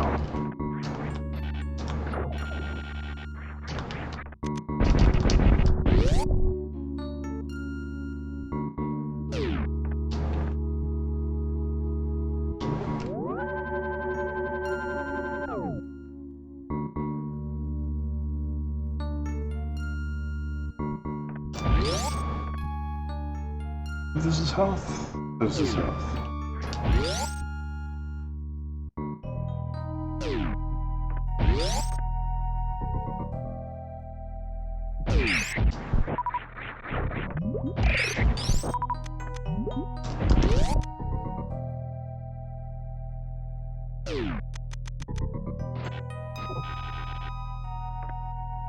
Oh, this is an interesting puzzle. So, like, these are spikes. You've seen them a million times. You touch them, they get hurt. And then, like, you see this block, and it's like, okay, so we got to quickly get to the next side. And then you do, and it disappears, and then it never comes back. So you're messing around with this, and there's a power up there. And then it's like, well, what do I do from here? I have to go through the spikes. And then it's like, oh.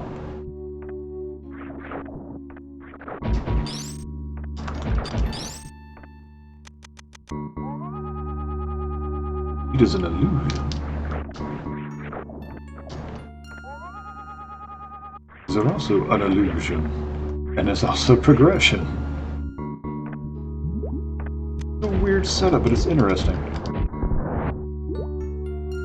Hello, Mr. A. Would you like some missiles?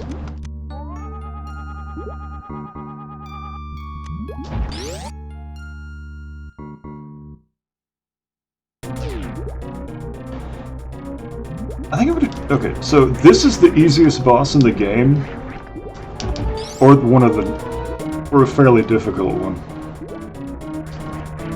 You can cheese it by grappling hooking, or using a grappling hook on some of these wall things.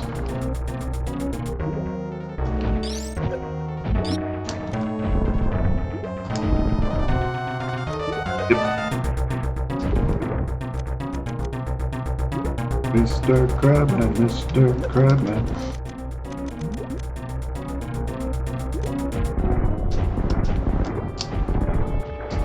It's something, there we go.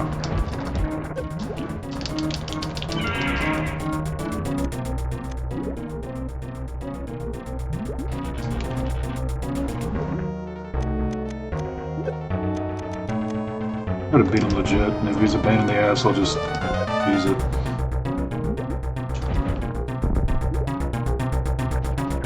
Also assuming I can actually hit him.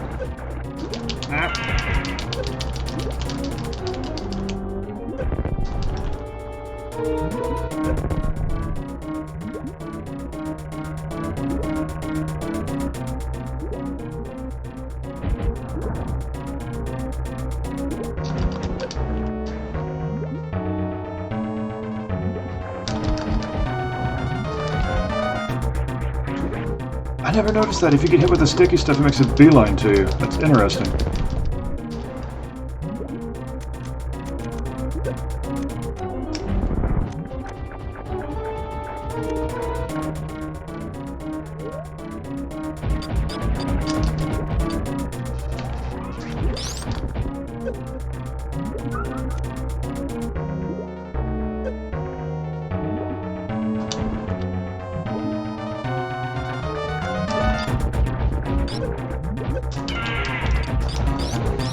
I'll just choose it.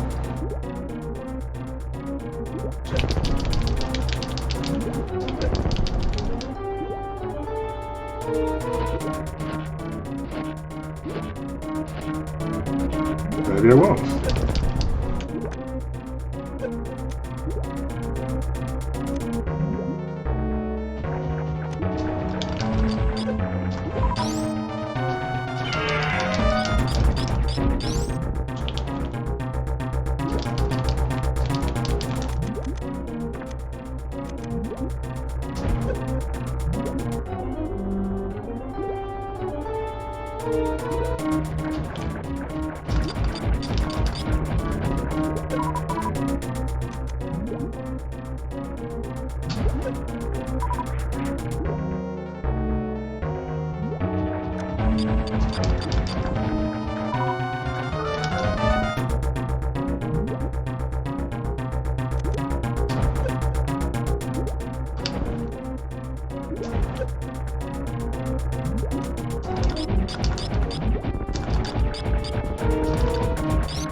I might actually die here.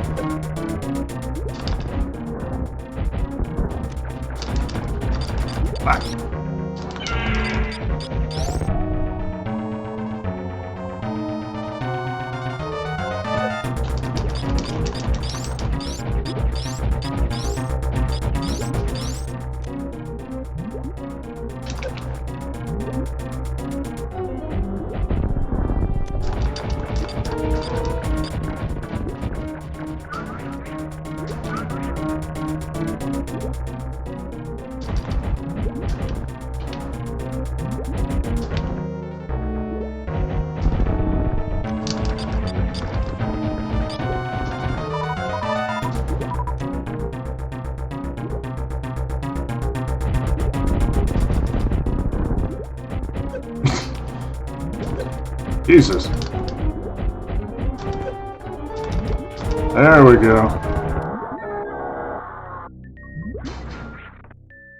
This is one of the harder bosses in this game because of that. He just comes at you so fast and you just mash buttons and can't get out from it. The way to cheese it, like, all you have to do is you just come in here with full health and just let him grab you, and then just grab this, and it'll electrocute you both, and then he just dies. It was like the hardest and easiest boss in the entire game at the same time. Nice jump! I'm gonna do a lot more jumping.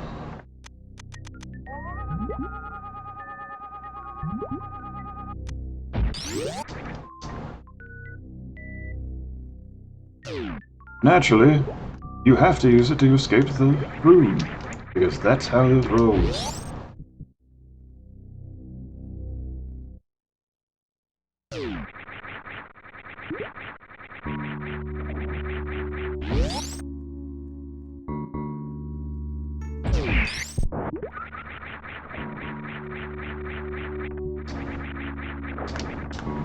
I should go save this first.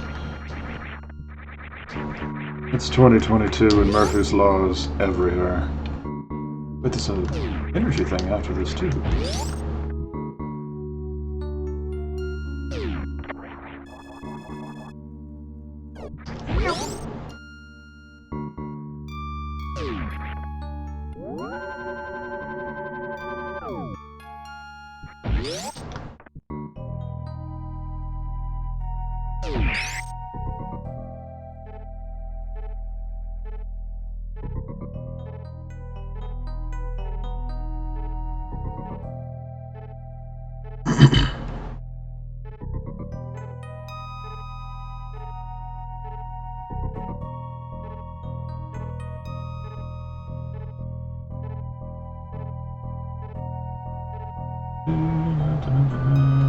Okay.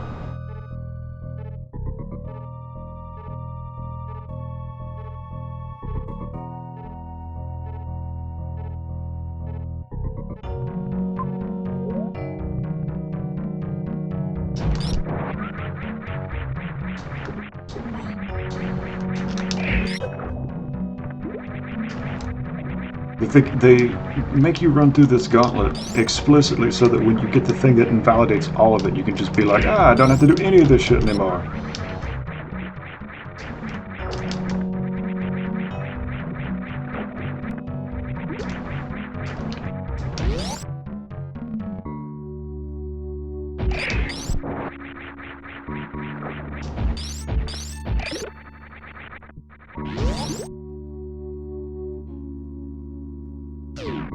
Now, I'm introduced to a room in which I have to use it.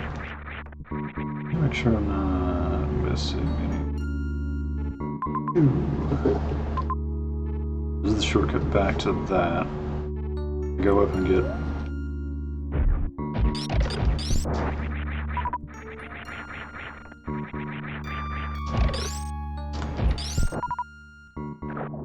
I have only recently realized that that green thing on these things is a flower and not a kissy lips.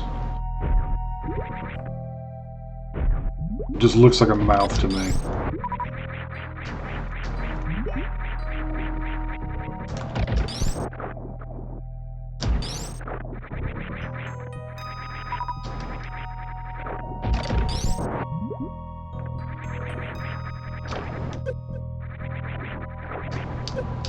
Hello? Space jump?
This ship just straight up isn't working sometimes. I guess I'm just not used to... Okay, I have to fall a specific distance before it'll let me do it again.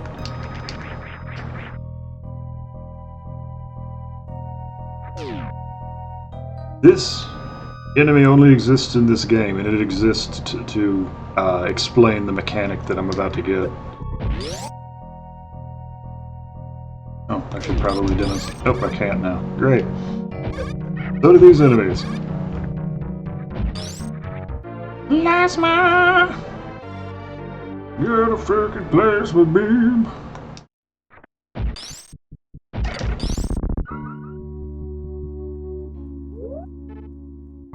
Charge beam allows more powerful shots. Ice freezes. Wave lets attacks go through walls. Phaser makes things easier to hit, and plasma goes through enemies.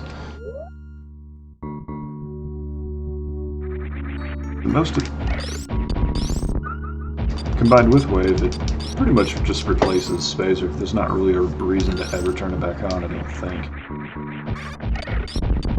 Other than preference.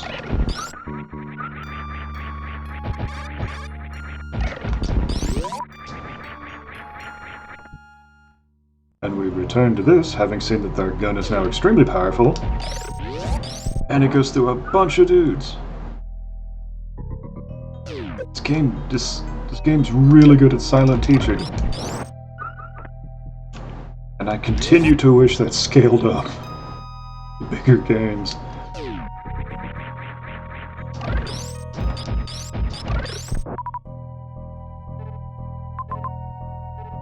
Right, so I'm going to go...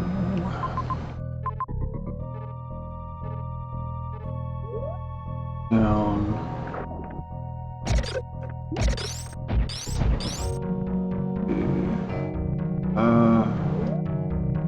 down... Do these not kill? They do kill them. It's just not going through them. Or that one's just weirdly invincible. Okay.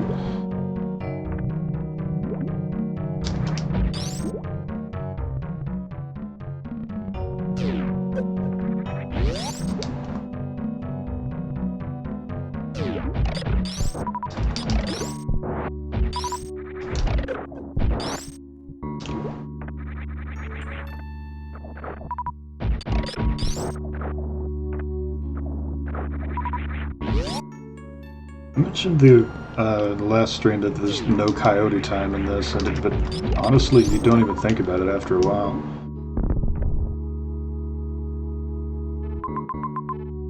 Wait, the jump ball isn't here somewhere. Am I gonna have to Google where this thing is? Hold on.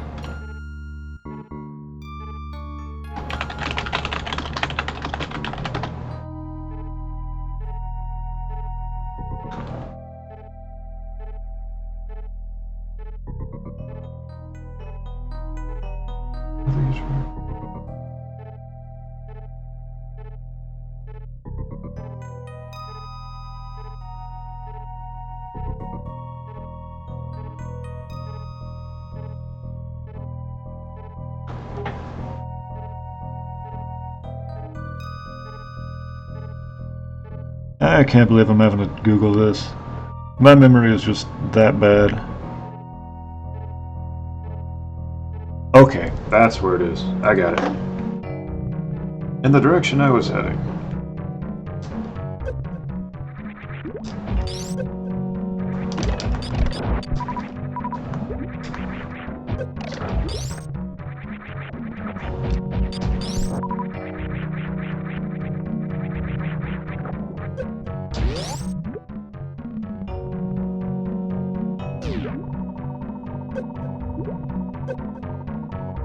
That's what I get for tabbing out.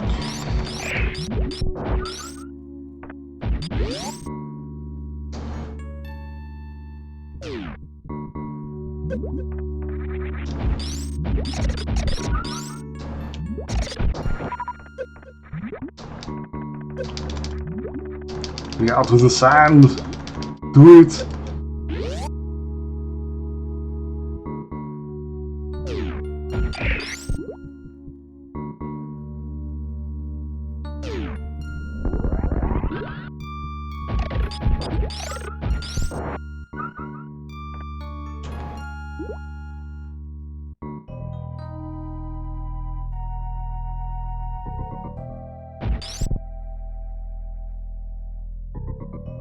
Alright, so I can go to the right. Oh. I should go to the left.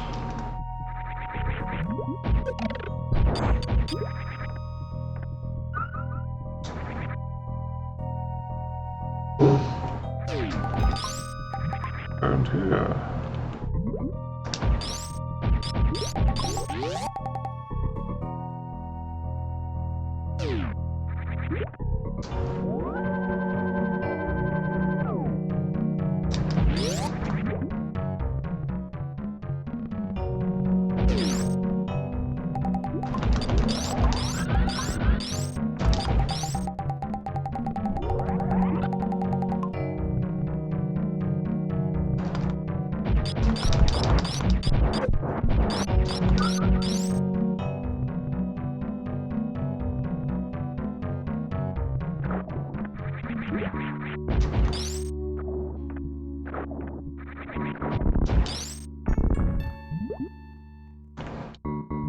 Remember if I go to...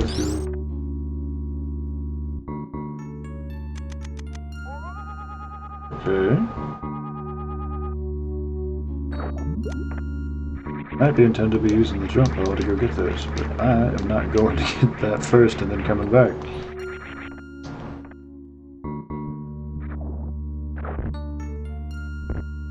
Ah, fuck.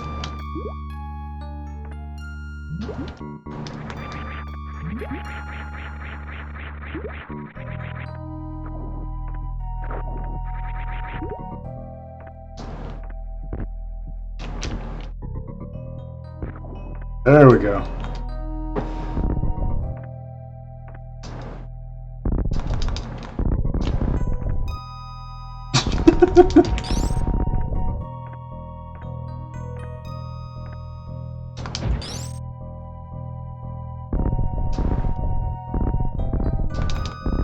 Okay.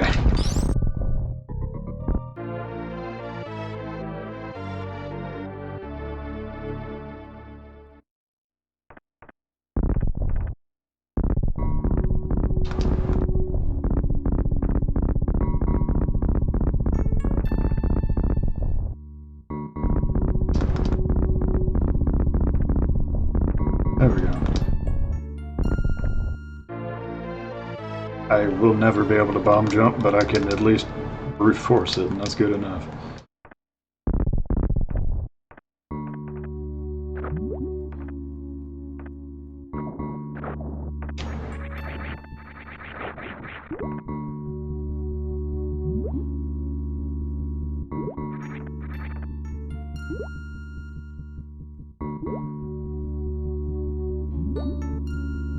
We found an exit.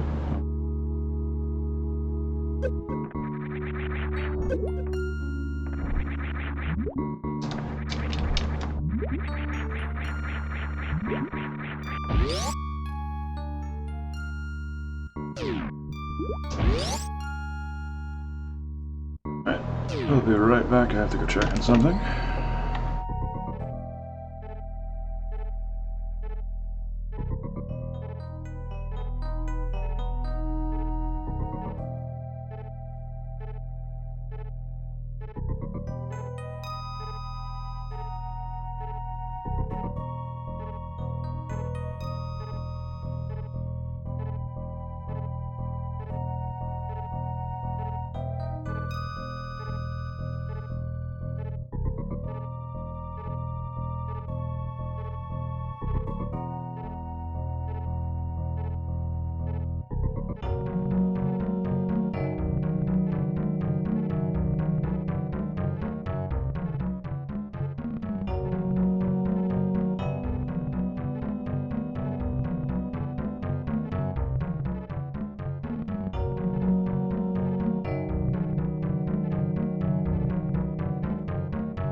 Okay.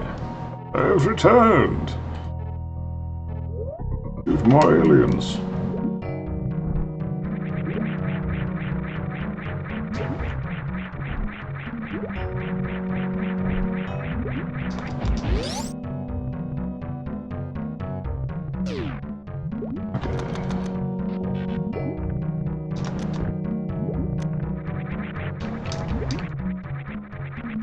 There we go.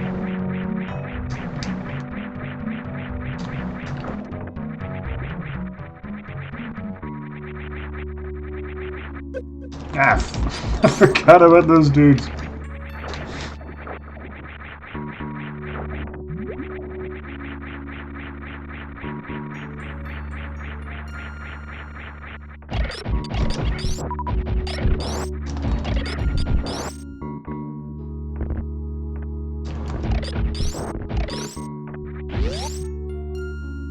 Here's into the jump boat.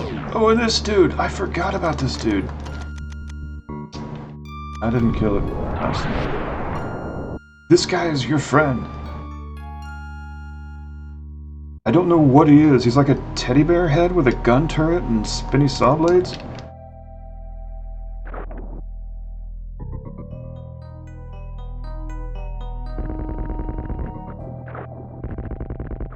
Hey, look, this is such a interesting puzzle design. And I mean, it's not really a puzzle, but it just... They go so far out of their way to reinforce that the world has things living in it. It's not quite Nintendo's focus on like characters as much, but it still like just fleshes out the environment so fucking well. Oh my god. And it's such a subtle thing. Like anybody could be doing this, but they just made it a point to be extra.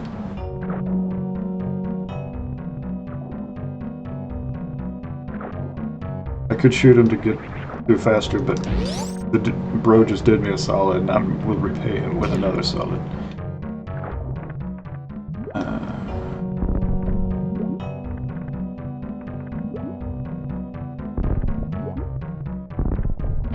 Jump ball!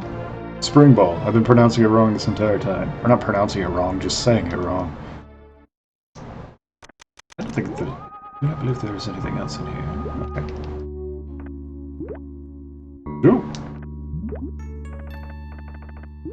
And as usual, the minute you get an ability, it forces you to learn how to use it. Let me check something.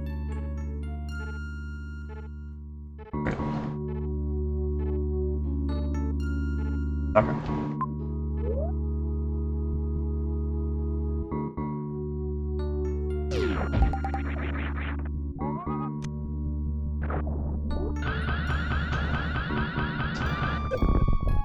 This... Oh no! I didn't mean to explode him, damn it. He comes back, right? Yes. He's regenerated from full body explosion. I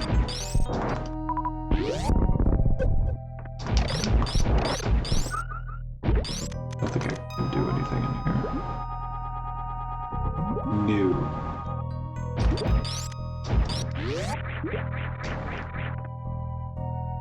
I believe this is everything from Meridian.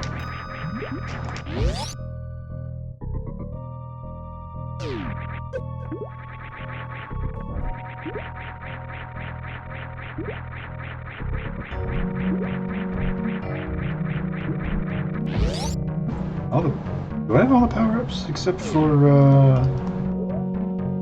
Spinny? Yeah. Everything but Spinny.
Where to next?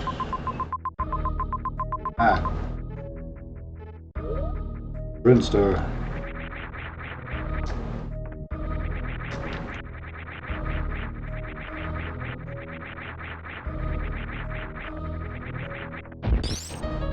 Let's go.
Okay, so I know that I have to go to Norfair.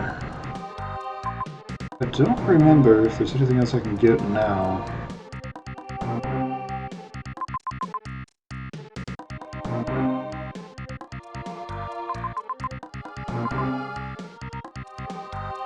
Wait, there is that.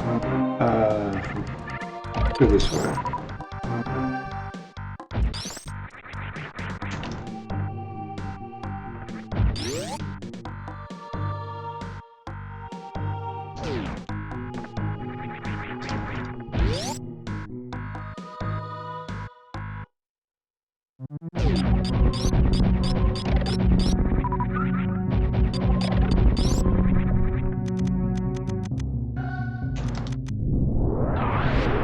Not very well.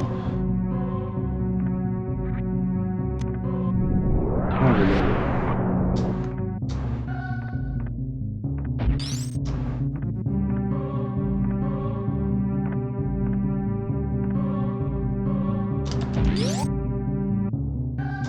I believe this is an energy tank over here, but I do not remember.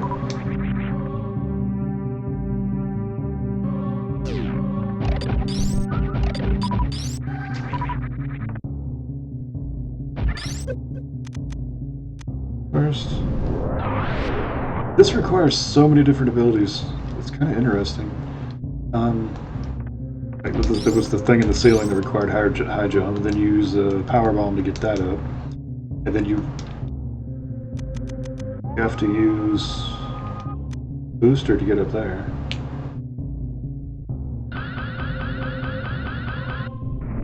When you do get up here, you have to have the gravity suit to get any further. And then there's invisible blocks for some reason. I guess the only time in the game that there's invisible blocks. The chest for missiles? Wait, no, I think this is for 2 missiles at least. Yeah.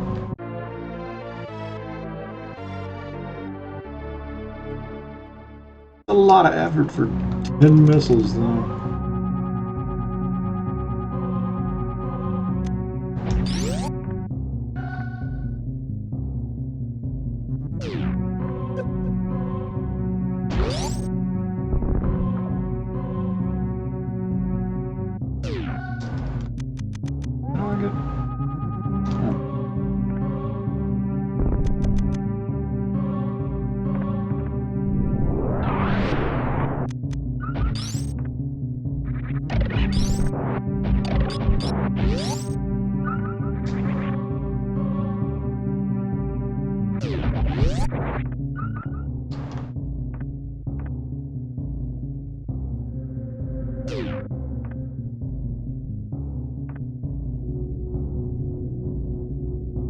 There's an area on the top of criteria that I'm going to see if I can choose.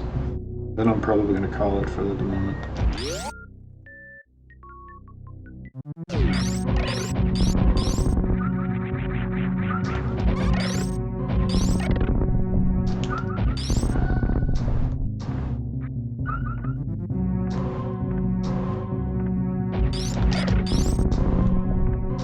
Actually, I'm getting hungry. I think I'm just going to go save. Call it from there.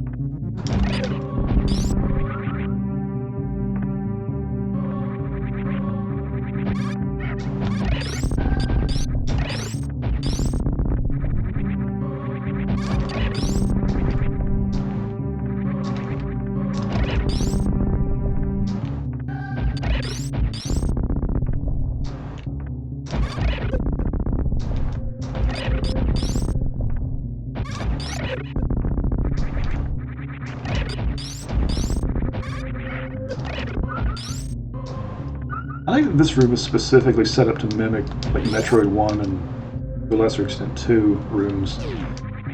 Like, a lot of this game just kind of, here's like, in context of, or parts of this game, in the early game at least, that there are parts where it was like, here's what you're used to in previous games, and then here's what the game is now.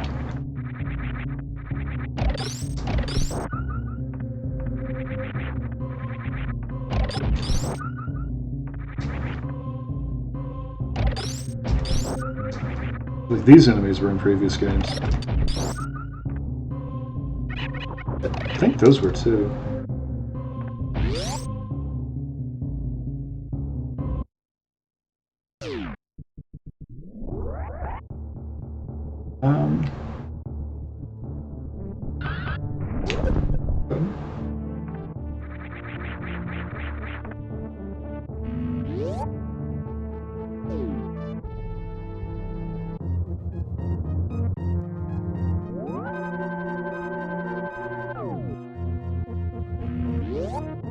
I'm gonna call it here.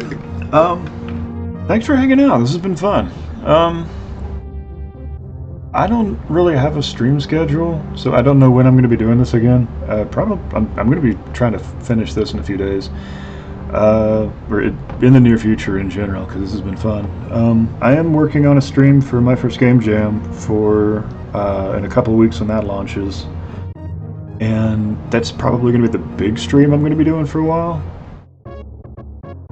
And yeah, that's all I got. Thanks for hanging out and thanks for being here. And I'll see y'all later. Goodbye.